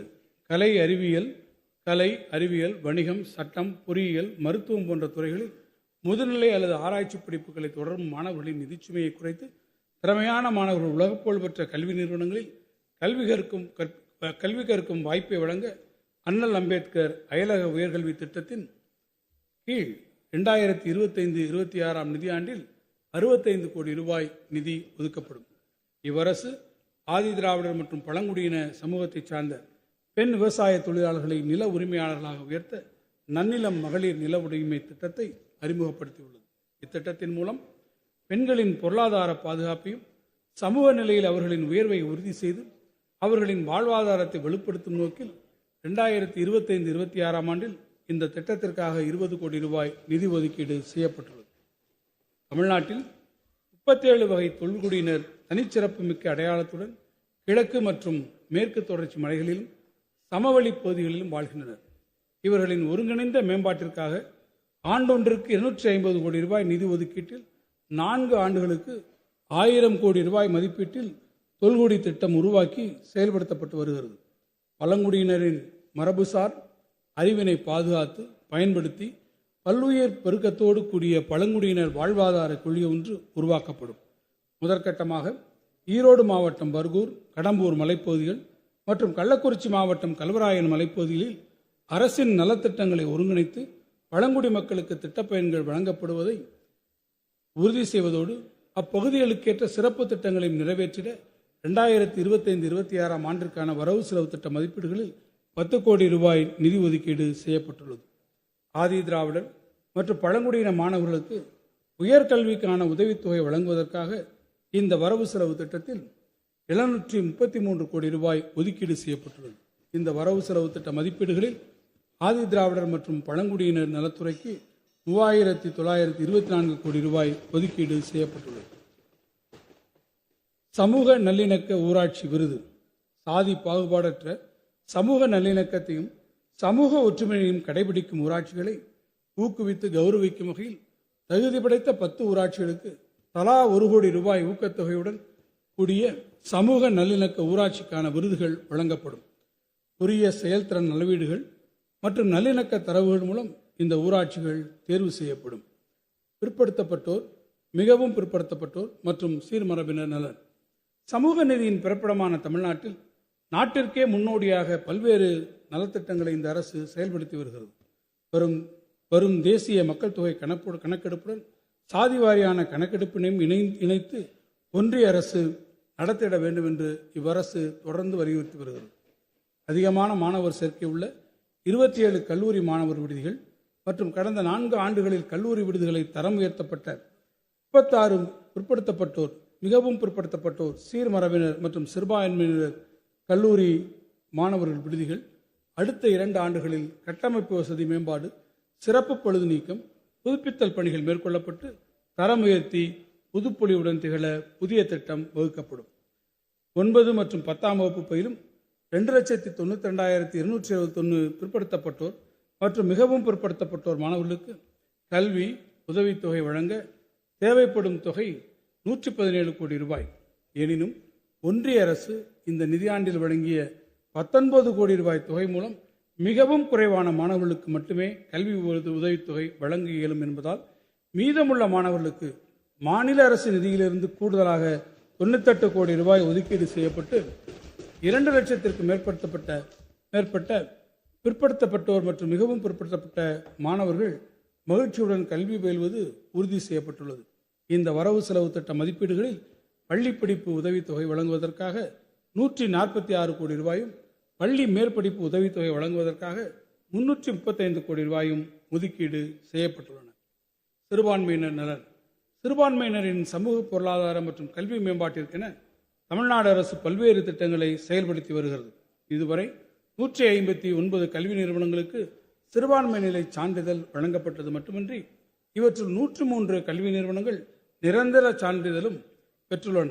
ஒன்றிய அரசு சிறுபான்மையின மாணவர்களுக்கு வழங்கி வந்த கல்வி உதவித்தொகையினை கடந்த 2022ஆம் ஆண்டு முதல் நிறுத்திவிட்டாலும் தமிழ்நாடு அரசு வக்ஃப் வாரியத்திற்கு வழங்கிய 12 கோடி ரூபாய் நிதியை கொண்டு 1 லட்சத்திற்கும் மேற்பட்ட 1 முதல் 8ஆம் வகுப்பு வரை அரசு மற்றும் அரசு உதவி பெறும் பள்ளிகளில் பயிலும் சிறுபான்மையின மாணவர்களுக்கு கல்வி உதவித்தொகை வழங்கப்பட்டு வருகிறது. பழமை வாய்ந்த பள்ளிவாசல்களையும் தர்காக்களையும் பழுது பார்ப்பதற்கும் சீரமைப்பதற்கும் வரும் நிதியாண்டில் 10 கோடி ரூபாய் மானியம் வழங்கப்படும். அதேபோன்று பழமையான தேவாலயங்களை பழுது பார்ப்பதற்கும் சீரமைப்பதற்கும் இந்த ஆண்டு 10 கோடி ரூபாய் மானியம் வழங்கப்படும். இந்த வரவு செலவு திட்ட மதிப்பீடுகளில் பிற்படுத்தப்பட்டோர், மிகவும் பிற்படுத்தப்பட்டோர் மற்றும் சிறுபான்மையினர் நலத்துறைக்கு 1563 கோடி ரூபாய் ஒதுக்கீடு செய்யப்பட்டுள்ளது. மாற்றுத்திறனாளிகள் நலன். மாற்றுத்திறனாளிகள் நலனுக்காக சமூக பாதுகாப்பு அளித்தல், சிறப்பு கல்வி, தொழிற்பயிற்சி அளித்தல், சுய வேலைவாய்ப்பு அளித்தல், உதவி உபகரணங்கள் வழங்குதல், தடையற்ற சூழல் அமைத்தல் மற்றும் சிறப்பு பள்ளிகள், இல்லங்கள் ஆகியவற்றின் உள்கட்டமைப்பு வசதிகளை மேம்படுத்தல் உள்ளிட்ட பல்வேறு நடவடிக்கைகளுக்கான திட்டங்கள் செயல்படுத்தப்பட்டு வருகின்றன. அரசு பணியாளர்களுக்கான தேர்வுகளில் மாற்றுத்திறனாளிகளுக்கென நடைமுறைப்படுத்தப்பட்டு வரும் 4% இடஒதுக்கீடு மூலம் கடந்த 4 ஆண்டுகளில் இதுவரை 1493 மாற்றுத்திறனாளிகள் அரசு பணியினை பெற்றுள்ளனர். அதேபோன்று மாற்றுத்திறனாளிகளை பணியமர்த்துவதை தனியார் துறைகளிலும் ஊக்குவிக்கும் பொருட்டு தனியார் நிறுவனங்கள் ஒவ்வொன்றும் குறைந்தது 10 மாற்றுத்திறனாளிகளை பணியமர்த்தியிருந்தால் அத்தகைய நிறுவனங்களுக்கு மாதந்தோறும் ஒரு நபருக்கு 2000 ரூபாய் வீதம் ஊதிய மானியத்தினை ஒரு ஆண்டிற்கு அரசு வழங்கும். உலக வங்கியின் கடன் உதவியுடன் செயல்படுத்தப்பட்டு வரும் தமிழ்நாடு மாற்றுத்திறனாளிகளின் உரிமை திட்டத்தின் ரைட்ஸ் மூலம் 2024-25 ஆண்டு நிதியாண்டில் 5 மாவட்டங்களில் முதற்கட்டமாக 10 வருவாய் கோட்ட அளவிலான ஒருங்கிணைந்த சேவை மையங்களும் 38 வட்டார அளவிலான சேவை மையங்களும் தொடங்கப்பெற்று மாற்றுத்திறனாளிகளின் மறுவாழ்வு தேவைகளை நிறைவேற்றும் வகையில் 6 வகையான மறுவாழ்வு சிகிச்சைகள் வழங்கப்பட்டு வருகின்றன. இத்திட்டத்தில் 2025-26 ஆண்டில் 60 கோடி ரூபாய் மதிப்பீட்டில் அனைத்து மாவட்டங்களிலும் 82 வருவாய் கோட்ட அளவிலான ஒருங்கிணைந்த சேவை மையங்களும் 400 வட்டார அளவிலான ஒருங்கிணைந்த சேவை மையங்களும் ஏற்படுத்தப்படும். மாற்றுத்திறனாளிகள் தற்சார்புடன் இயல்பு நிலைக்கு நிகரான செயல்பாடுகளை மேற்கொள்ள உதவும் வகையில் உயர் தொழில்நுட்பத்துடன் மேம்படுத்தப்பட்ட திறன்மிகு கண்ணாடிகள் ஸ்மார்ட் விஷன் கிளாஸஸ், அறிவுசார் மாற்றுத்திறன் குழந்தைகளுக்கான கற்பிக்கும் உபகரண பெட்டகம் TLM கிட், நிற்க இயலாத மாற்றுத்திறனாளிகளுக்கு உதவும் நவீன உபகரணங்கள் உள்ளிட்ட பல்வேறு நவீன கருவிகள் அனைத்து வகை மாற்றுத்திறனாளிகளின் தேவைக்கேற்ப வழங்கும் திட்டம் 125 கோடி ரூபாய் செலவில் செயல்படுத்தப்படும். இத்திட்டம் மாற்றுத்திறனாளிகளின் வாழ்க்கை தரத்தை மேலும் செம்மைப்படுத்தும். மாநிலத்தில் உள்ள அனைத்து வகை உள்ளாட்சி அமைப்புகளிலும் மாற்றுத்திறனாளிகளுக்கு நியமன முறையில் உரிய பிரதிநிதித்துவம் வழங்கிடும் வகையில் நடப்பு சட்டமன்ற கூட்டத்தொடரில் தக்க சட்ட முன்வடிவு அறிமுகப்படுத்தப்படும். இதன் மூலம் மாற்றுத்திறனாளிகளின் குரல் உள்ளாட்சி அமைப்புகளில் ஒலிப்பது மட்டுமன்றி அவர்கள் உள்ளாட்சி நிர்வாகத்தை வழிநடத்தும் வல்லமை பெற்றவர்களாகவும் திகழ்வார்கள். இந்த வரவு செலவு திட்ட மதிப்பீடுகளில் மாற்றுத்திறனாளிகள் நலத்துறைக்கு 1433 கோடி ரூபாய் ஒதுக்கீடு செய்யப்பட்டுள்ளது. முதலமைச்சரின் தாய்மானவர் திட்டம். பூவிதழ் எங்கும் பனித்துளிகள், காற்றசைவில் வீழ்ந்திடாமல் மெல்ல அசைந்தாடும் மணப்புல் மலர்கள். 17ஆம் நூற்றாண்டில் வாழ்ந்த புகழ்பெற்ற ஜப்பானிய ஹைக்கூ கவிஞர் மட்சுவோ பாஷோவின் அழகியல் ததும்பும் இக்கவிதை வரிகள் இயற்கையின் படைப்புகளுக்கு இடையே காணப்படும் ஆழமான பிணைப்பை மனிதர்களுக்கு உணர்த்திச் செல்கிறது. இயற்கையினையும் உள்ளடக்கிய உலக உடன்பிறப்பு நேயத்தை உள்வாங்கி உருவாக்கப்பட்டதுதான் முதலமைச்சரின் தாய்மானவர் திட்டம். திட்டத்தின் கீழ் தற்போது மிகவும் வறிய நிலையில் வாழ்ந்து கொண்டிருக்கும் கடைக்கோடி ஏழை குடும்பங்களையும் கண்டறிந்து அவர்களின் வாழ்க்கை தரத்தை முன்னேற்ற அரசு முடிவு செய்துள்ளது. ஆதரவற்றோர், தனித்து வாழும் முதியோர், ஒற்றை பெற்றோர் குடும்பங்கள், பெற்றோரை இழந்த குழந்தைகள், மனநலம் குன்றியவர்கள், மாற்றுத்திறனாளிகள், சிறப்பு குறைபாடுடைய குழந்தைகள் உள்ள குடும்பங்கள் போன்ற சமூகத்தின் விளிம்பு நிலையில் வாழும் மக்கள் அனைவரும் இத்திட்டத்தின் கீழ் அடையாளம் காணப்பட்டு அவர்களுக்கு தேவையான அடிப்படை வசதிகள் மட்டுமின்றி அரசு நலத்திட்டங்களில் முன்னுரிமை வழங்கப்படும். முதற்கட்டமாக மிகவும் வறிய நிலையில் உள்ள சுமார் 50,000 குடும்பங்களில் குழந்தைகள் தங்களின் 2 பெற்றோரையும் இழந்து தங்களது உறவினர்களின் பாதுகாப்பில் வளர்ந்து வருவது தெரிய வந்துள்ளது. தாய்மானவரின் கரங்கள் இக்குழந்தைகளை அரவணைத்து தொடர்ந்து பாதுகாத்திடும் வகையில் இக்குழந்தைகளின் 18 வயது வரையிலான பள்ளி படிப்பு வரை இடைநிற்றலின்றி அவர்கள் கல்வியை தொடர மாதம் 2000 ரூபாய் உதவித்தொகை வழங்கப்படும். பள்ளி படிப்பு முடிந்தவுடன் கல்லூரி கல்வி மற்றும் உரிய திறன் மேம்பாட்டு பயிற்சிகளும் அவர்களுக்கு வழங்கிட உரிய நடவடிக்கைகள் மேற்கொள்ளப்படும். இந்து சமய அறநிலையத்துறை இந்த அரசு பொறுப்பேற்ற நாள் முதல் கடந்த 4 ஆண்டுகளில் 2662 திருக்கோவில்களில் திருப்பணிகள் நிறைவு பெற்று குடமுழுக்குகள் நடைபெற்றுள்ளன. தமிழ்நாட்டில் உள்ள 777 திருக்கோவில்களில் நடைபெறும் அன்னதானம் வழங்கும் திட்டத்தின் கீழ் தினந்தோறும் சராசரியாக 1 லட்சம் பேர் பயனடைந்து வருகிறது. திருக்கோவில் சொத்துக்களையும் உடைமைகளையும் பாதுகாப்பதற்கு இந்த அரசு எடுத்த பெரும் முயற்சிகளின் பயனாக 7327 ஏக்கர் நிலங்களும் 36.38 லட்சம் சதுரடி மனைகளும் 5.98 லட்சம் சதுரடி கட்டடங்களும் திருக்கோவில் வசமாக்கப்பட்டுள்ளன. இவற்றின் மொத்த மதிப்பு 7185 கோடி ரூபாய் ஆகும். மேலும் 84 திருக்கோவில்களில் உள்ள திருக்குளங்களை சீரமைக்க 72 கோடி ரூபாய் மதிப்பீட்டில் பணிகள் மேற்கொள்ளப்பட்டன. இந்து சமய அறநிலையத்துறையின் பதிப்பகத்துறை மூலமாக 216க்கும் மேற்பட்ட அரிய நூல்கள் மறுபதிப்பு செய்து வெளியிடப்பட்டுள்ளன. 2025-26 நிதியாண்டில் 1000 ஆண்டுகள் பழமை வாய்ந்த திருக்கோவில்களில் திருப்பணிகள் செய்திட 125 கோடி ரூபாய் நிதி ஒதுக்கீடு செய்யப்பட்டுள்ளது. சுற்றுலா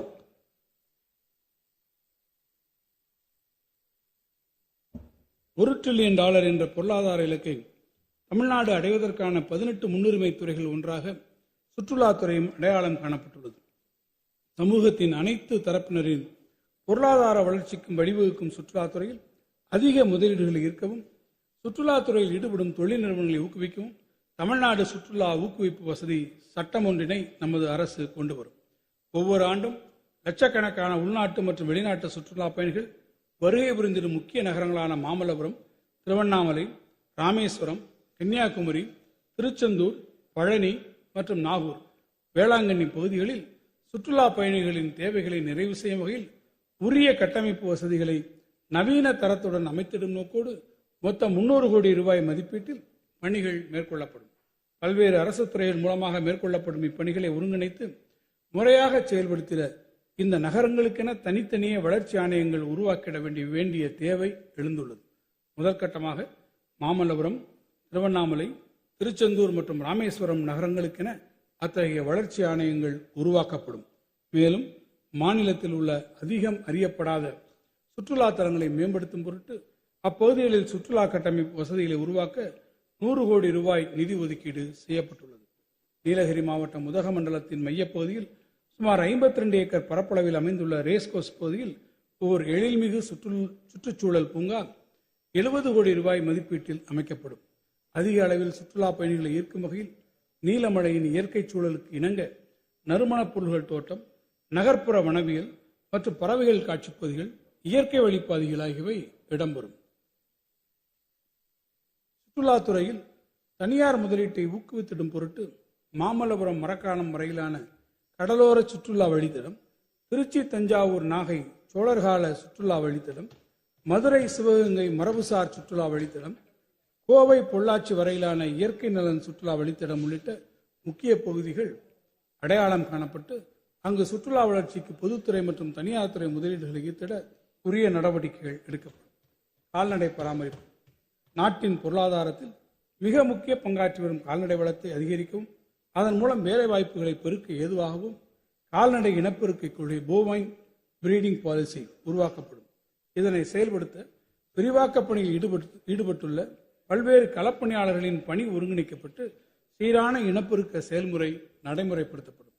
உரிமையாளர்கள் இல்லாத நாய்கள் கம்யூனிட்டி டாக்ஸ் மூலமாக இதர கால்நடைகளுக்கும் மனிதர்களுக்கும் ஏற்படும் இன்னல்களை நீக்கிடும் விதமாக நாய்களுக்கான கருத்தடை அறுவை சிகிச்சை அனிமல் பர்த் கண்ட்ரோல் செய்யும் வசதியை மேலும் வலுப்படுத்திட 100 கால்நடை மருத்துவமனைகள், நாய்களுக்கான கருத்தடை அறுவை சிகிச்சை செய்யும் கட்டமைப்புகள், அறுவை சிகிச்சைக்கு பிந்தைய மருத்துவ சேவை வகிச்சல் போஸ்ட் ஆபரேட்டிவ் கேர் 20 கோடி ரூபாய் மதிப்பீட்டில் உருவாக்கப்படும். மேலும் தமிழ்நாடு விலங்கு நல வாரியத்திற்கு பல்வேறு பணிகளுக்காக வரும் நிதியாண்டில் 20 கோடி ரூபாய் நிதி ஒதுக்கீடு செய்யப்பட்டுள்ளது.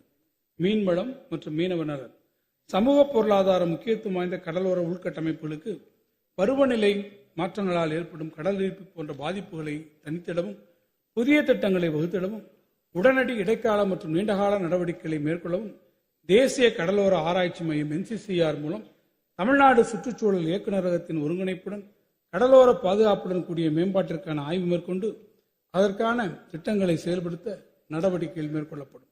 மேலும் மீனவர்களின் பொருளாதார மேம்பாட்டிற்கு உதவும் வகையில் கன்னியாகுமரி, நாகப்பட்டினம், தூத்துக்குடி, திருநெல்வேலி, ராமநாதபுரம், கடலூர், திருவாரூர், புதுக்கோட்டை, மயிலாடுதுறை, தஞ்சாவூர், விழுப்புரம், திருவள்ளூர், செங்கல்பட்டு மற்றும் சென்னை ஆகிய மாவட்டங்களில் மீன் இறங்குதளம், மீன்பிடி வலைகள் பின்னுதல் உள்ளிட்ட உள்கட்டமைப்பு வசதிகள் செயல்படுத்தப்படும். இலங்கை கடற்படையினரால் அதிக அளவிலான தமிழ்நாட்டு மீனவர்கள் கைது செய்யப்படுவதை தடுக்கவும், இலங்கை சிறையில் உள்ள மீனவர்களை விடுவிக்கவும் தமிழ்நாடு முதலமைச்சர் அவர்கள் ஒன்றிய அரசை தொடர்ந்து வலியுறுத்தி வருகிறார்கள். மேலும் இலங்கை அரசால் பறிமுதல் செய்யப்பட்ட படகுகளின் உரிமையாளர்கள் நலன் கருதி இலங்கையில் நெடுங்காலமாக மீட்க இயலாத நிலையில் உள்ள மீன்பிடி விசைப்படகுகளுக்கு நிவாரணத் தொகையை 8 லட்சம் ரூபாயாக உயர்த்தி வழங்கிடவும், இயந்திரம் பொருத்தப்பட்ட நாட்டுப்படகுகளுக்கான நிவாரணத் தொகையை 2 லட்சம் ரூபாயாக உயர்த்தி வழங்கிடவும் உத்தரவிடப்பட்டுள்ளது. மேலும் இலங்கை சிறையில் வாழும் மீனவ குடும்பங்களுக்கு வழங்கப்பட்ட 350 ரூபாய் தின உதவித்தொகை 500 ரூபாயாக உயர்த்தி வழங்கப்பட்டுள்ளது. கடல் சீற்றங்கள், புயல் என இன்னல்கள் பல கடந்து வாழ்வை பணயம் வைத்து வாழ்வாதாரத்தை தேடும் மீனவர் நலனில் மிகுந்த அக்கறை கொண்டுள்ள நம் மாநில அரசு மீனவர்களுக்கு வழங்கப்படும் மானியங்களை தொடர்ந்து உயர்த்தி வந்துள்ளது. இந்த நிதியாண்டில் மீன்பிடிப்பு குறைவு மானியம் 1,79,147 மீனவர்களுக்கு தலா 6,000 ரூபாய் வீதமும், மீன்பிடிப்பு குறைவு காலத்திற்கென சேமித்து வைப்பதை ஊக்குவிக்க 2,10,850 மீனவர் மற்றும் 2,03,290 மீனவ மகளிருக்கு தலா 3,000 ரூபாய் வீதமும், மீன்பிடி தடைக்காலத்தில் 1,98,923 மீனவர்களுக்கு ஒன்றிய அரசின் பங்களிப்பு 1,500 ரூபாயுடன் மாநில அரசின் கூடுதல் பங்களிப்பாக 6,500 ரூபாயும் சேர்த்து தலா 8,000 ரூபாய் வீதமும் என மொத்தம் 381 கோடி ரூபாய் மதிப்பீட்டில் மானியம் வழங்க நிதி ஒதுக்கீடு செய்யப்பட்டுள்ளது.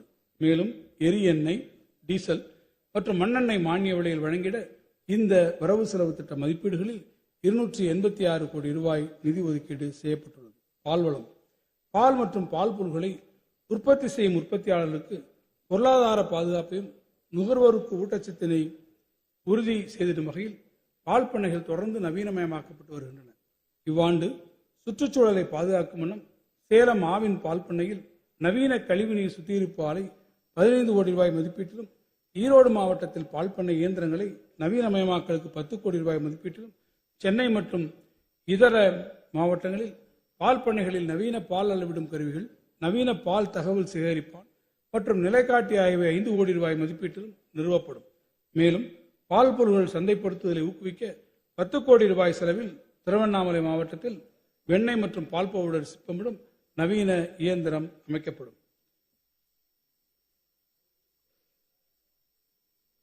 கைத்தறி மற்றும் துணி நூல் 5 லட்சம் விசைத்தறியாளர்களுக்கு வாழ்வளித்திடும் விசைத்தறி துறையில் நாளுக்கு நாள் மாறி வரும் தொழில்நுட்பத்தின் தேவைகளை நிறைவு செய்திட விசைத்தறி நவீனப்படுத்தும் திட்டம் 50 கோடி ரூபாய் மதிப்பீட்டில் செயல்படுத்தப்படும். இத்திட்டத்தின் கீழ் 3 ஆண்டு பழமையான சாதாரண விசைத்தறிகளை நவீன விசைத்தறிகளாக மேம்படுத்தி உயர் மதிப்புமிக்க துணிகளை உற்பத்தி செய்திட மூலதன மானியம் வழங்கப்படும். இத்திட்டத்தின் கீழ் ஆண்டுதோறும் 3000 தறிகளை மேம்படுத்த 30 கோடி ரூபாயும், விசைத்தறி குழுமங்களில் தறிக்கூடங்கள், பொது வசதி மையம் மற்றும் ஏற்றுமதிக்கான தர ஆய்வு கூடம் போன்ற வசதிகளை ஏற்படுத்த 20 கோடி ரூபாயும் வழங்கப்படும். கைத்தறி தொழில் சந்தை தேவையை நிறைவு செய்தல், நெசவாளர்களுக்கு நியாயமான ஊதியம் வழங்குதலை உறுதி செய்தல் ஆகியவற்றை முதன்மை நோக்கங்களாக கொண்டு தமிழ்நாடு அரசு கைத்தறி ஆதரவு திட்டத்தை செயல்படுத்தி வருகிறது. இத்திட்டத்தின் கீழ் கைத்தறி நெசவாளர் கூட்டுறவு சங்கங்களின் நிதி ஆதாரத்தினை வலுப்படுத்தும் நடைமுறை மூலதன தேவைக்கு கடனுதவி வழங்கிட கூடுதலாக 10 கோடி ரூபாய் திரள் நிதியாக வழங்கப்படும். மேலும் விலையில்லா வேட்டி சேலை வழங்கும் திட்டத்திற்கு இந்த வரவு செலவு திட்டத்தில் 673 கோடி ரூபாய் நிதி ஒதுக்கீடு செய்யப்பட்டுள்ளது.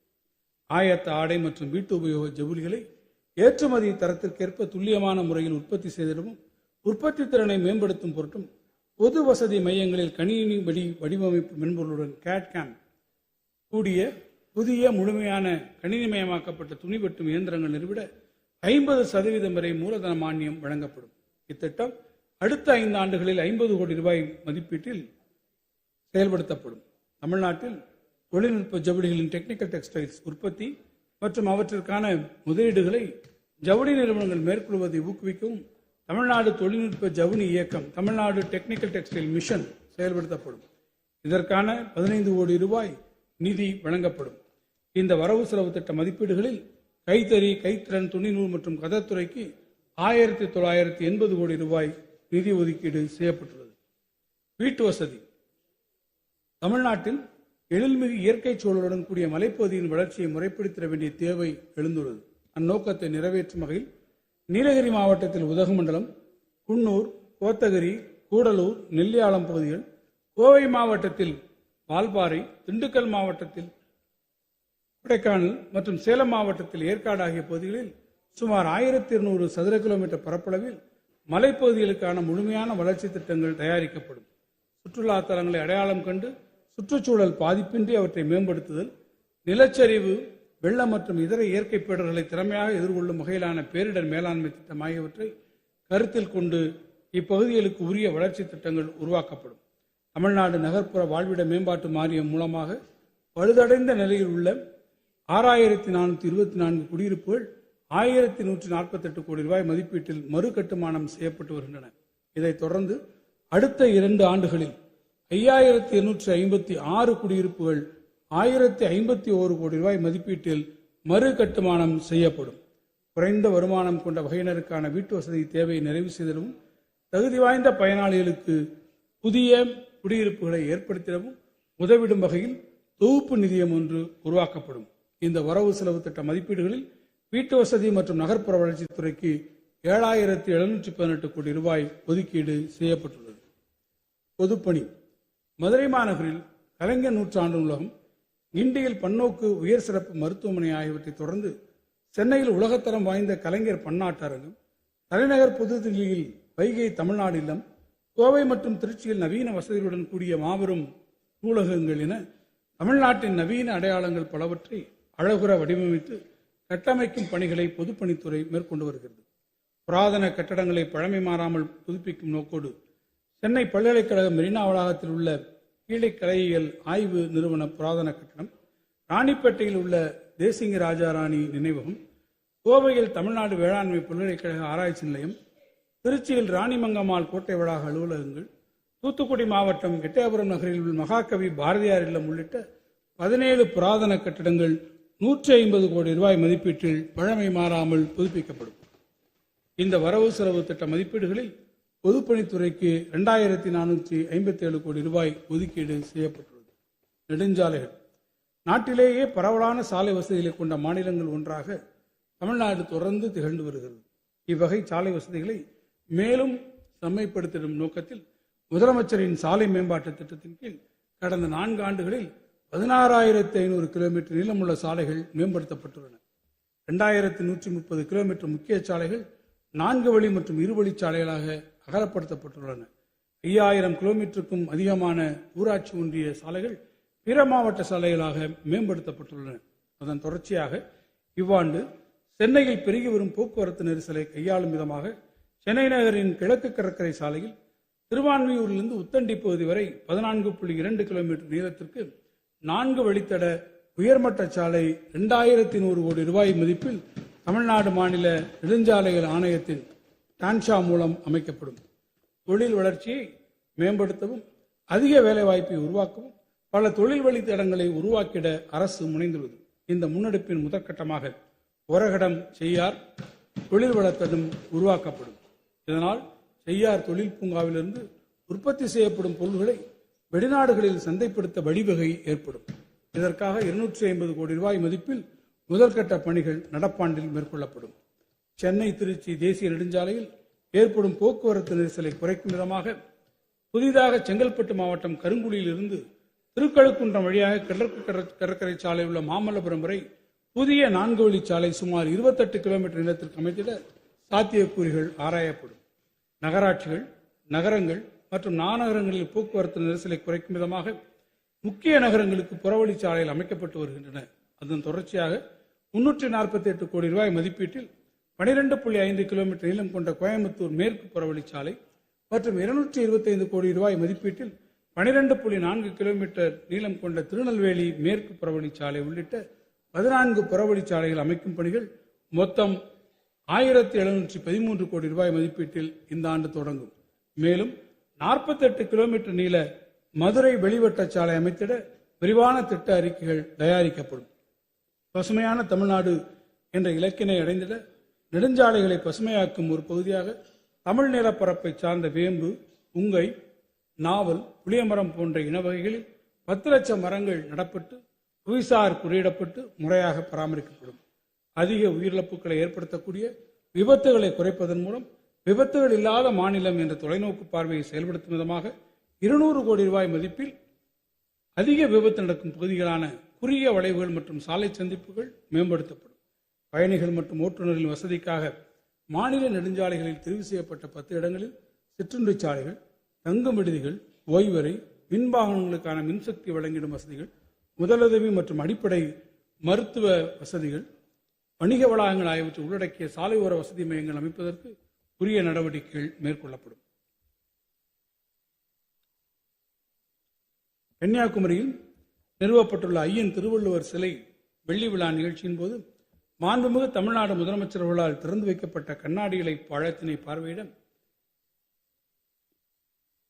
நாடெங்கிலும் இருந்து சுற்றுலா பயணிகள் குவிந்த வண்ணம் உள்ளதால் கூடுதலாக சின்னமுட்டம் துறைமுகத்தினை 2வது முனையமாக கொண்டு திருவள்ளுவர் சிலை வரை பயணியர் படகுகள் இயக்க நடவடிக்கை மேற்கொள்ளப்படும். இந்த வரவு செலவு திட்ட மதிப்பீடுகளில் நெடுஞ்சாலைகள் மற்றும் சிறுமுகங்கள் துறைக்கு 20,722 கோடி ரூபாய் ஒதுக்கீடு செய்யப்பட்டுள்ளது. முன்னாள் படைவீரர் அவர்தம் கைம்பெண்கள் மற்றும் அவரை சார்ந்தோர்களின் தொழில் முயற்சிகளை ஊக்குவிக்கவும் அவர்களின் பொருளாதார முன்னேற்றத்திற்கு உதவுவதை நோக்கமாக கொண்டும் முதல்வரின் காக்கும் கரங்கள் திட்டம் அறிமுகப்படுத்தப்பட்டது. இத்திட்டத்தின் கீழ் புதிய தொழில் முயற்சிகளுக்காக 1 கோடி ரூபாய் வரையிலான கடன்களுக்கு 30% மூலதன மானியமும் 3% வட்டி மானியமும் வழங்கப்படுகிறது. 2025-26 நிதியாண்டில் 400 முன்னாள் படைவீரர்கள் மற்றும் அவரை சார்ந்தோர் இத்திட்டத்தினால் பயனடைவார்கள். அரசு அலுவலர்கள் நலன். மாநிலத்தில் உள்ள தெரிவு முகமைகளான தமிழ்நாடு அரசு பணியாளர் தேர்வாணையம், ஆசிரியர் தேர்வு வாரியம், மருத்துவ பணியாளர் தேர்வு வாரியம் மற்றும் தமிழ்நாடு சீருடை பணியாளர் தேர்வு வாரியம் ஆகியவற்றின் மூலம் கடந்த 4 ஆண்டுகளில் வெவ்வேறு அரசு துறைகளில் உள்ள காலி பணியிடங்களுக்காக இதுவரை 57,016 அரசு பணியாளர்கள் தேர்வு செய்யப்பட்டுள்ளனர். இது தவிர பல்வேறு அரசு துறைகள் மற்றும் உள்ளாட்சி அமைப்புகள் மூலமாக 21,866 பேர் பணி நியமனம் செய்யப்பட்டுள்ளார்கள். ஆக மொத்தம் இந்த அரசு பொறுப்பேற்ற 4 ஆண்டுகளில் 78,882 நபர்களுக்கு பணி நியமனம் வழங்கப்பட்டுள்ளது. மேலும் 40,000 பணியிடங்களை வரும் நிதியாண்டிலேயே நிரப்பும் பொருட்டு உரிய நடவடிக்கைகளை அரசு துரிதமாக மேற்கொண்டு வருகிறது.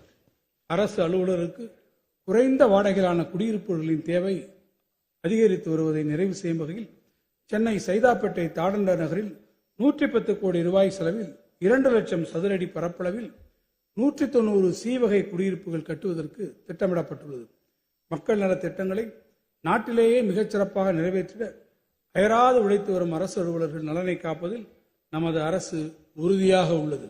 அதன் ஒரு பகுதியாக அரசு மேற்கொண்ட முயற்சிகளின் பலனாக அரசு அலுவலர்கள் தங்களது ஊதிய கணக்கை பராமரித்து வரும் தமிழ்நாட்டின் முக்கிய வங்கிகள் அரசு அலுவலர்கள் மற்றும் அவரது குடும்பத்தினருக்கு கட்டணமின்றி பல சலுகைகளை அளித்திட முன்வந்துள்ளன. அரசு அலுவலர்கள் எதிர்பாராத விதமாக விபத்தில் இறந்து போனாலோ அல்லது விபத்தின் காரணமாக நிரந்தர ஊனமடைந்தாலோ தனிநபர் விபத்து காப்பீட்டுத் தொகையாக 1 கோடி ரூபாய் நிதியினை வழங்கிட வங்கிகள் முன்வந்துள்ளன. விபத்தில் இறந்த அரசு அலுவலரின் குடும்பத்தில் உள்ள திருமண வயதை எட்டியுள்ள மகள்களின் திருமண செலவுகளுக்காக தலா 5 லட்சம் ரூபாய் வீதம் 10 லட்சம் ரூபாய் வரை நிதியுதவி வங்கிகள் வழங்கிடும்.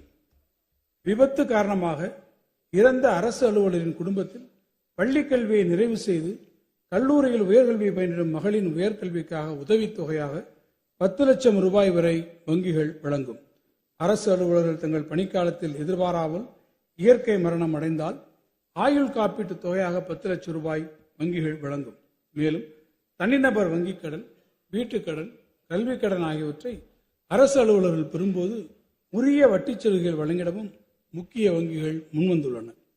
அரசு அலுவலருக்கு இந்த காப்பீடு உள்ளிட்ட சேவைகளை எதிர்வரும் 2025-26 நிதியாண்டு முதல் வழங்கிட முன்வரும் வங்கிகளுடன் அரசு புரிந்துணர்வு ஒப்பந்தங்களை மேற்கொள்வதுடன் குறித்த காலத்திற்குள் இப்பயன்கள் அரசு அலுவலரின் குடும்பங்களுக்கு கிடைத்திருவதை தமிழ்நாடு அரசின் கருவூலத்துறை ஒருங்கிணைக்கும். மனிதவள மேலாண்மை. அரசு நிர்வாக நடைமுறைகளை எளிமையாக்குவதன் மூலம் பொதுமக்கள் இணைய வழியிலேயே அரசு சேவைகளின் விரைவாகவும் எளிமையாகவும் பெற்றிடுவதற்காக தொடங்கப்பட்ட எளிமையான நிர்வாகம் சிம்பிள் கவ் என்னும் திட்டத்தின் கீழ் 8 அரசு துறையின் சான்றிதழ்கள் மற்றும் ஆவணங்கள் பெறுவதற்கான வழிமுறைகள் மிகவும் எளிமையாக்கப்பட்ட நடவடிக்கை எடுக்கப்பட்டு வருகிறது. வரும் ஆண்டில் பல்வேறு துறைகளில் 150 சேவைகளை இணைய வழியில் இம்முயற்சியின் கீழ் வழங்க நடவடிக்கைகள் மேற்கொள்ளப்படும்.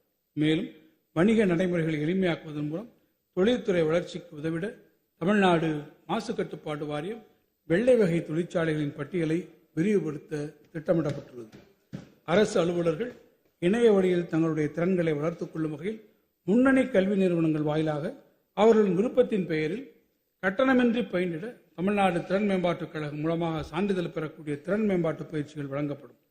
செயற்கை நுண்ணறிவு ஆர்டிபிஷியல் இன்டெலிஜென்ஸ், பெருந்தரவு பகுப்பாய்வு டேட்டா அனாலிசிஸ், திட்ட மேலாண்மை ப்ராஜெக்ட் மேனேஜ்மெண்ட், தகவல் தொடர்பு திறன் கம்யூனிகேஷன் ஸ்கில் உள்ளிட்ட பல்வேறு பயிற்சிகள் வழங்கப்படும். இலங்கை தமிழர் தமிழ்நாடு அரசு இலங்கை தமிழர்களின் நலன் மற்றும் மறுவாழ்வை உறுதி செய்த தேவையான அனைத்து நடவடிக்கைகளும் முன்னெடுத்து வருகிறது. அவரது கண்ணியமான வாழ்வினை உறுதி செய்ததன் நோக்கில் 7469 புதிய வீடுகளுக்கான கட்டுமான பணிகள் தற்போது நடைபெற்று வருகின்றன. இதன் அடுத்த கட்டமாக முகாம்பால் இலங்கை தமிழர்களுக்கு கூடுதலாக 3000 வீடுகள் 206 கோடி ரூபாய் மதிப்பீட்டில் கட்டித்தரப்படும். மக்கள் குறை தீர்ப்பு பொதுமக்களின் கோரிக்கைகளுக்கு உடனுக்குடன் தீர்வு காண்பதற்கு இந்த அரசு அதிக முன்னுரிமை வழங்கி வருகிறது. முதல்வரின் முகவரி துறையின் மூலம் இதுவரை பெறப்பட்ட 93.86 லட்சம் மனுக்களில் 89.58 லட்சம் மனுக்களுக்கு உரிய தீர்வுகள் காணப்பட்டுள்ளன. மனுக்களுக்கு காணப்பட்ட தீர்வுகளின் மீது மனுதாரர்களிடமிருந்து பின்னூட்டங்கள் பெறப்பட்டு உரிய மேல் நடவடிக்கைகளும் எடுக்கப்பட்டு வருகின்றன. பொதுமக்கள் அரசு அலுவலகங்களுக்கு செல்ல வேண்டிய அவசியமின்றி அவர்கள் இருப்பிடத்திற்கு அருகிலேயே அவர்கள் அதிகமாக அணுகும் 15 அரசு துறைகள் சார்ந்த கோரிக்கைகளை பெற்று 30 நாட்களுக்குள் தீர்வு காணும் வகையில் மக்களுடன் முதல்வர் என்ற புதிய திட்டம் தொடங்கப்பட்டுள்ளது. இதுவரை இத்திட்டத்தின் கீழ் 21.86 லட்சம் மனுக்களுக்கு தீர்வு காணப்பட்டுள்ளது. உள்துறை பெண்கள் மற்றும் குழந்தைகளின் பாதுகாப்பிற்கு இந்த அரசு அதிக முக்கியத்துவம் அளித்து வருகிறது. பெண்களுக்கு எதிரான குற்றங்களை தடுக்கும் வகையிலும் பிற குற்றங்களை உடனுக்குடன் கண்டுபிடித்து ஆராய்வதற்கான அமைப்பை மேலும் வலுப்படுத்தும் நோக்கோடும் சென்னை மட்டுமின்றி தமிழ்நாட்டின் இதர முக்கிய நகரங்களான கோவை, திருச்சி, மதுரை, தாம்பரம் மற்றும் ஆவடி ஆகிய பகுதிகளிலும் பெண்களுக்கான பாதுகாப்பை உறுதி செய்யும் வகையில் ஒரு புதிய திட்டம் செயல்படுத்தப்படும். குற்றங்களை தடுத்திடும் வகையில் நகரங்களும் கண்காணிப்பு கேமராக்கள், முக அடையாளம் காணும் மென்பொருள் அமைப்பு ஃபேஸ் ரெகக்னிஷன் சிஸ்டம், தானியங்கி வாகன எண் கண்டுபிடிக்கும் மென்பொருள் அமைப்பு ஆட்டோமேட்டிக் நம்பர் பிளேட் ரெகக்னிஷன், ஆளில்லா வான்கலம் ட்ரோன்ஸ், அடிப்படையிலான கண்காணிப்பு மற்றும் நுண்ணறிவு அடிப்படையிலான காணொலி பகுப்பாய்வு வீடியோ அனாலிசிஸ் அம்சங்களை உள்ளடக்கிய இத்திட்டம் 75 கோடி ரூபாய் மதிப்பீட்டில் செயல்படுத்தப்படும். பதிவுத்துறை தமிழ்நாட்டில் ஆண்டுதோறும் 30 லட்சத்திற்கும் மேற்பட்ட ஆவணங்களின் பதிவை கையாண்டு வரும் சார்பதிவாளர் அலுவலகங்களை புதிய தொழில்நுட்ப வசதியுடன் நவீனமயமாக்கிட வேண்டிய தேவை எழுந்துள்ளது. அதன்படி பொதுமக்களுக்கு வசதியான குளிரூட்டப்பட்ட காத்திருப்போர் கூடம், இணைய வசதி, படிப்பகம், பாதுகாக்கப்பட்ட குடிநீர், தூய்மையான ஓய்வறைகள், மின்னணு நுழைவு அட்டை மற்றும் பரந்த வாகன நிறுத்துமிடம் ஆகிய அனைத்து வசதிகளையும் கொண்டு சென்னை, கோவை, மதுரை உள்ளிட்ட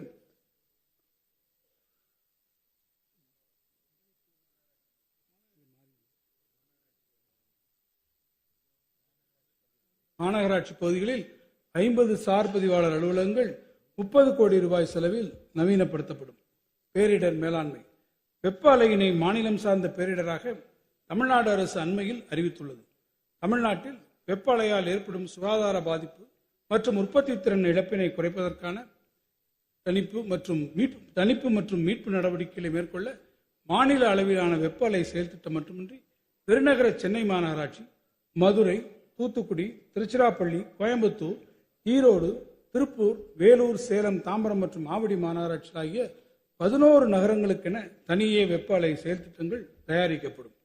பேரிடர் அபாயத்தை திறம்பட மேலாண்மை செய்து அதன் தாக்கத்தை குறைத்திட முதல்நிலை மீட்பாளர்கள், களப்பணியாளர்கள், தேர்ந்தெடுக்கப்பட்ட மக்கள் பிரதிநிதிகள், அரசு சாரா நிறுவனங்கள் ஆகியோரின் திறன்களை மேம்படுத்திட மாநில பேரிடர் நிவாரண நிதியின் கீழ் அதிநவீன வசதியுடன் கூடிய தமிழ்நாடு மாநில பேரிடர் மேலாண்மை நிறுவனம் ஒன்று 50 கோடி ரூபாய் மதிப்பீட்டில் சென்னையில் அமைக்கப்படும். வருவாய்த்துறை ஏற்றத்தாழ்வற்ற சமத்துவ சமுதாயத்தை உருவாக்கும் உயரிய நோக்குடன் சொந்த வீடற்ற நிலமற்ற ஏழை குடும்பங்களுக்கு விலையின்றி வீட்டுமனை பட்டா வழங்குவதை அரசு தன் முன்னுரிமை கொள்கையாக கொண்டுள்ளது.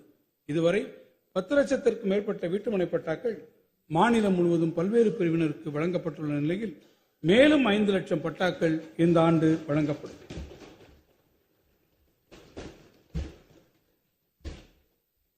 சென்னை மாநகர் மற்றும் அதன் சூழ்பகுதிகளில் ஆட்சேபனையற்ற புறம்போக்கு நிலங்களில் 10 ஆண்டுகளுக்கு மேல் வசிக்கும் தகுதியுடைய குடும்பங்களுக்கும், அதேபோன்று மாவட்ட தலைநகரின் 16 கிலோமீட்டர் சுற்றளவிற்குள் உள்ள பகுதிகளில் மற்றும் நகராட்சி மற்றும் பேரூராட்சியின் 8 கிலோமீட்டர் சுற்றளவிற்குள் உள்ள பகுதிகளில் வீட்டுமனை ஒப்படை வழங்க விதிக்கப்பட்ட தடையாணை ஒருமுறை தளர்வு செய்யப்பட்டுள்ளது.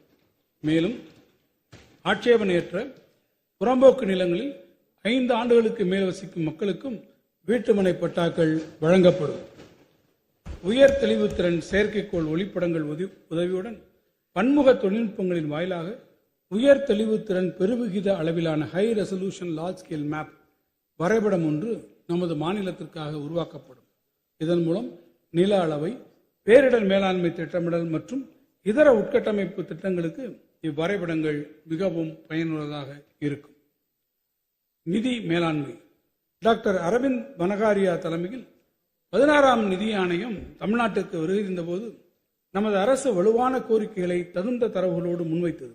அவற்றில் மாநிலங்களுக்கான நிதி பகிர்வை 50% அதிகரித்து மாநிலங்களுக்கு இடையேயான நிதி பகிர்வுக்கு முற்போக்கான கணக்கீட்டு முறையை பின்பற்றுதல், மறுபகிர்வு என்ற பெயரில் வளர்ந்த மாநிலங்களுக்கு இழப்பு ஏற்படுத்துவதை தவிர்த்து அவர்களின் செயல்திறனுக்கு உரிய நிதி பகிர்வை அளித்தல், வேகமாக வளர்ந்து வரும் நகர்ப்புற மக்கள் தொகை, அடிக்கடி ஏற்படும் இயற்கை பேரிடர்கள் மற்றும் முதியோர் மக்கள் தொகை போன்ற குறிப்பிட்ட சவால்களை எதிர்கொள்வதற்கான நிதி ஆதாரங்களை ஒதுக்குதல் ஆகியவற்றை முக்கியமானதாகும்.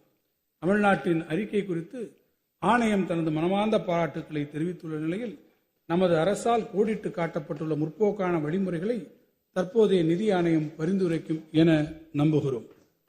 மாநிலத்தின் பரவலான வளர்ச்சிக்கு வலுவான கடன் பொருளாதாரம் கிரெடிட் எக்கானமி இன்றியமையாதாகும்.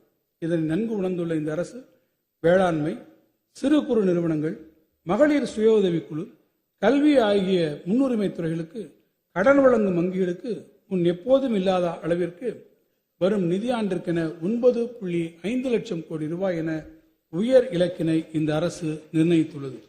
இது கடந்த ஆண்டை விட 17.47% அதிகமாகும். தமிழ்நாடு அரசு ரிசர்வ் வங்கியின் புத்தாக்க மையத்துடன் இணைந்து வங்கிகள் கடன் வங்கியிடும் நடைமுறைகளை எளிமைப்படுத்தும் வகையில் ஒருங்கிணைந்த கடன் வழங்கும் அமைப்பு யூனிஃபைட் லெண்டிங் இன்டர்ஃபேஸ் தொழில்நுட்பத்தை பல்வேறு வங்கிகளின் மூலம் தமிழ்நாட்டில் விரைவில் அறிமுகப்படுத்த உள்ளது.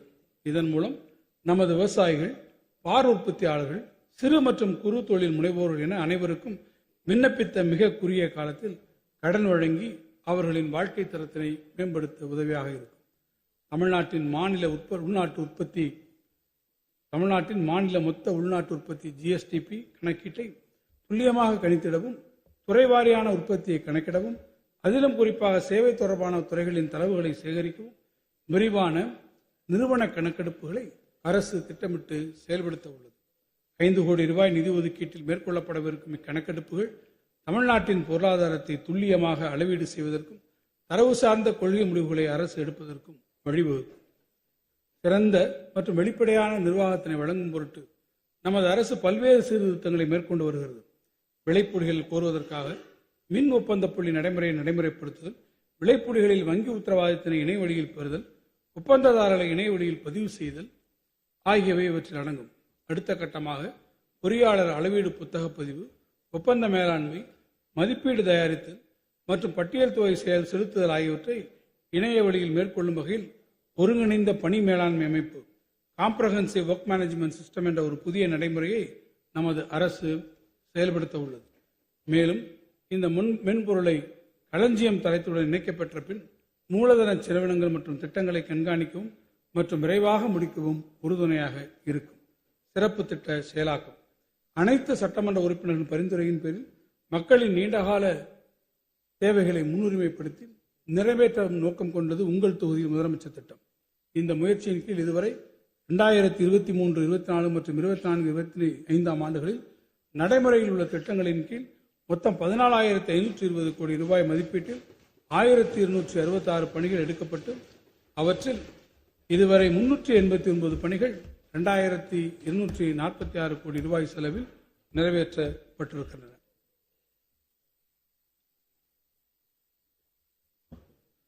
மாண்புமிகு பேரவைத் தலைவர் அவர்களே, இதுவரை இந்த அரசின் முக்கிய திட்டங்களையும் அறிவிப்புகளையும் எடுத்துரைத்துள்ள நான் தற்போது மாநிலத்தின் ஒட்டுமொத்த நிதி நிலைமையை விளக்க விடைகிறேன். 24-25 ஆண்டின் வரவு செலவு திட்ட மதிப்பீடுகளில் 1,95,173 கோடி ரூபாயாக மதிப்பிடப்பட்ட மாநிலத்தின் சொந்த வரி வருவாய் திருத்த மதிப்பீடுகளில் 1,92,752 கோடி ரூபாயாக மதிப்பிடப்பட்டுள்ளது. 2025-26 ஆண்டிற்கான வரவு செலவு திட்ட மதிப்பீடுகளில் மாநிலத்தின் சொந்த வரி வருவாய் 2,20,895 கோடி ரூபாயாக மதிப்பிடப்பட்டுள்ளது.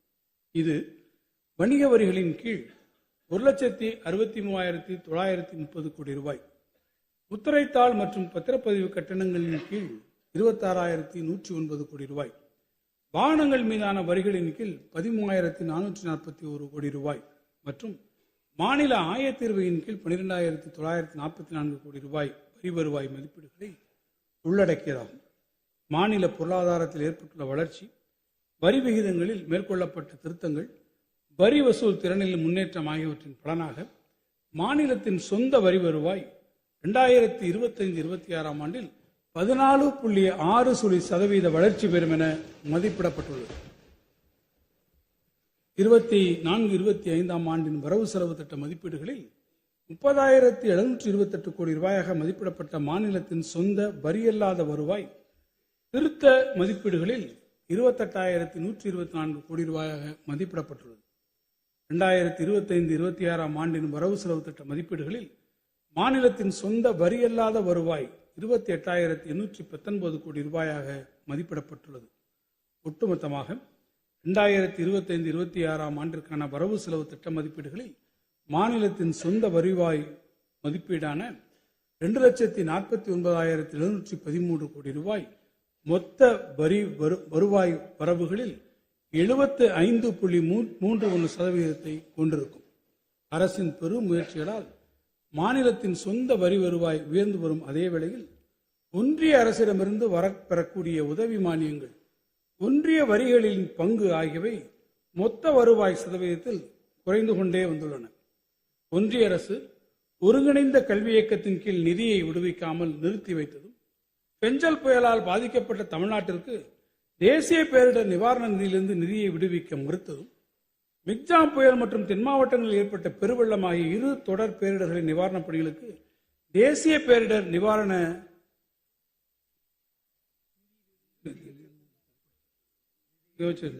நிதியிலிருந்து மிகச் சொற்பமான 276 கோடி ரூபாயை மட்டுமே விடுவித்ததும் மாநில அரசின் நிதி நிலையை வெகுவாக பாதித்துள்ளது. 24-25 ஆண்டிற்கான வரவு செலவு திட்ட மதிப்பீடுகளில் 23,354 கோடி ரூபாயாக மதிப்பிடப்பட்ட ஒன்றிய அரசிடமிருந்து பெறப்படும் உதவி மானியங்கள் திருத்த மதிப்பீடுகளில் 20,538 கோடி ரூபாயாக கணிசமான அளவிற்கு குறையும் என மதிப்பிடப்பட்டுள்ளது. ஒருங்கிணைந்த கல்வி திட்டத்தின் முழு பங்கு தொகையை ஒன்றிய அரசு வரும் நிதியாண்டில் விடுவிக்கும் என எதிர்பார்த்து ஒன்றிய அரசிடமிருந்து வரப்பெறக்கூடிய உதவி மானியங்கள் 2025-26 ஆண்டிற்கான வரவு செலவு திட்ட மதிப்பீடுகளில் 23,834 கோடி ரூபாயாக மதிப்பிடப்பட்டுள்ளது. 2024-25 ஆண்டிற்கான வரவு செலவு திட்ட மதிப்பீடுகளில் 49,755 கோடி ரூபாயாக மதிப்பிடப்பட்ட ஒன்றிய வரிகளின் பங்கு திருத்த மதிப்பீடுகளில்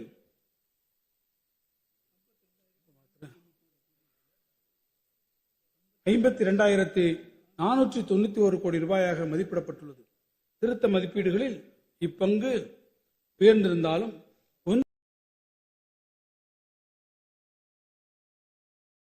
மேல் வரிகளையும் கூடுதல் கட்டணங்களையும் விதிப்பதால் மாநில அரசிற்கு கிடைக்க வேண்டிய பங்கு மிகவும் குறைவாகவே உள்ளது.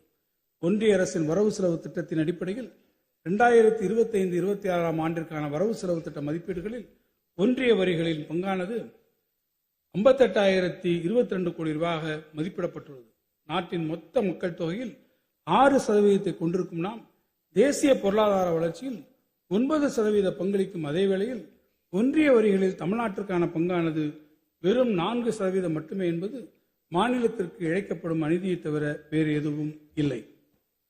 ஒட்டுமொத்தத்தில் மாநிலத்தின் மொத்த உள்நாட்டு உற்பத்தி மதிப்பில் ஒன்றிய அரசிடமிருந்து வரப்பெறக்கூடிய தொகைகளின் விகிதம் கடந்த சில ஆண்டுகளின் தொடர்ச்சியாகவும் மிக அதிக அளவிலும் வீழ்ச்சியடைந்து வரும் வேளையில் 16-17 ஆண்டில் 3.41% 24-25 ஆண்டில் திருத்த மதிப்பீட்டில் 1.96% கணிசமாக குறைந்துள்ளது.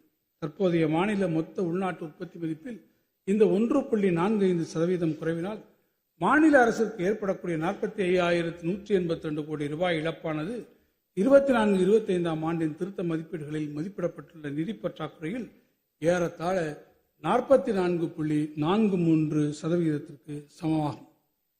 சுருக்கமாக 24-25 ஆண்டிற்கான வரவு செலவு திட்ட மதிப்பீடுகளில் 2,99,009 கோடி ரூபாயாக மதிப்பிடப்பட்ட மொத்த வருவாய் வரவினங்கள் திருத்த மதிப்பீடுகளில் 2,93,906 கோடி ரூபாயாக மதிப்பிடப்பட்டுள்ளது.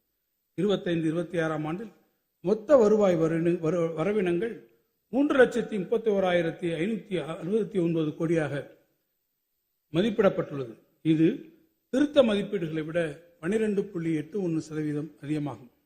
செலவினங்களை பொறுத்தமட்டில் 24-25 ஆண்டிற்கான வரவு செலவு திட்ட மதிப்பீடுகளில் 3,48,289 கோடி ரூபாயாக மதிப்பிடப்பட்ட மொத்த வருவாய் செலவினங்கள் வளர்ச்சிப் பணிகள் சாரா செலவினங்கள் குறைந்ததன் காரணமாக திருத்த மதிப்பீடுகளில் 3,40,374 கோடி ரூபாயாக குறைத்து மதிப்பிடப்பட்டுள்ளது.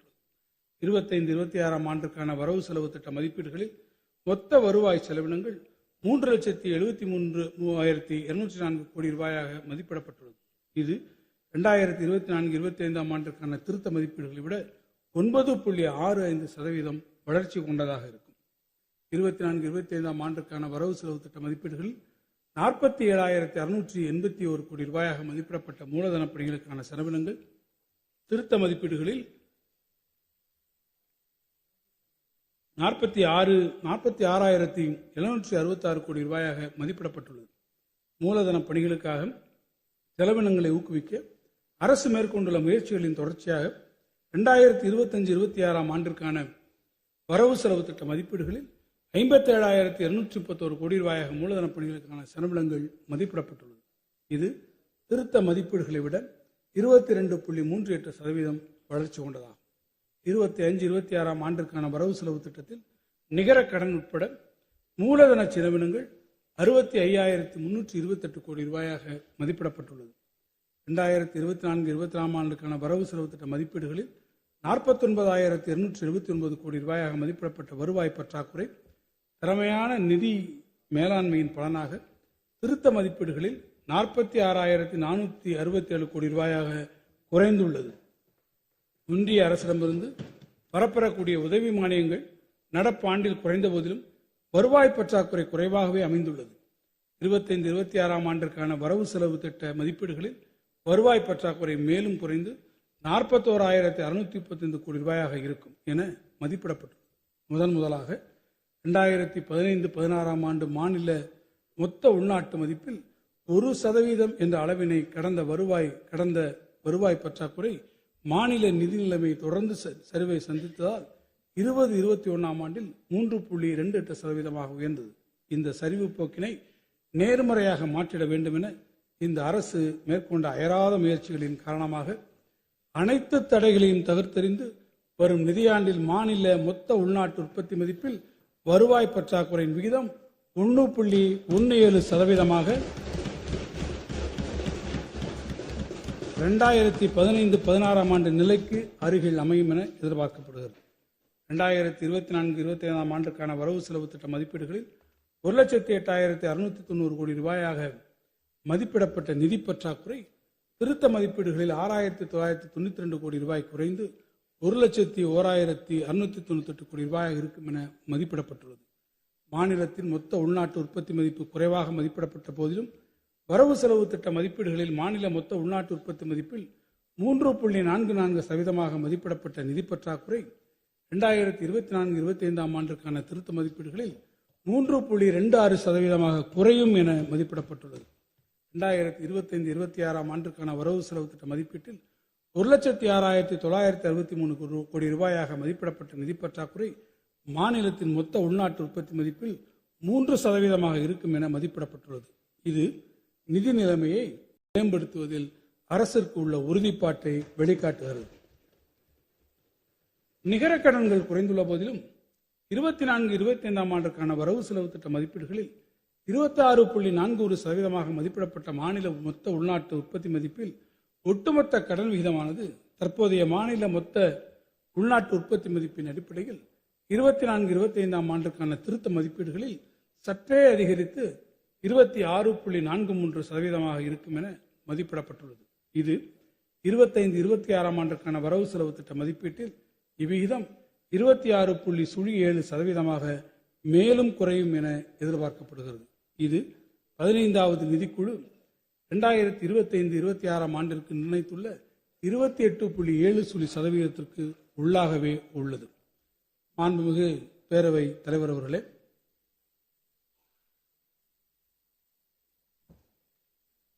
எனது நீண்ட உரையினுடைய முத்தாய்ப்பாக புகழ்பெற்ற அமெரிக்க கவிஞர் ராபர்ட் ஃப்ராஸ்ட் அவர்களுடைய கவிதை வரிகளை நான் நினைவு கூற விளைகிறேன். The woods are lovely, dark and deep, but I have promises to keep, and miles to go before I sleep, and miles to go before I sleep. இக்கவிதை வரிகள் உழைப்பு உழைப்பு உழைப்பு என ஓயாது,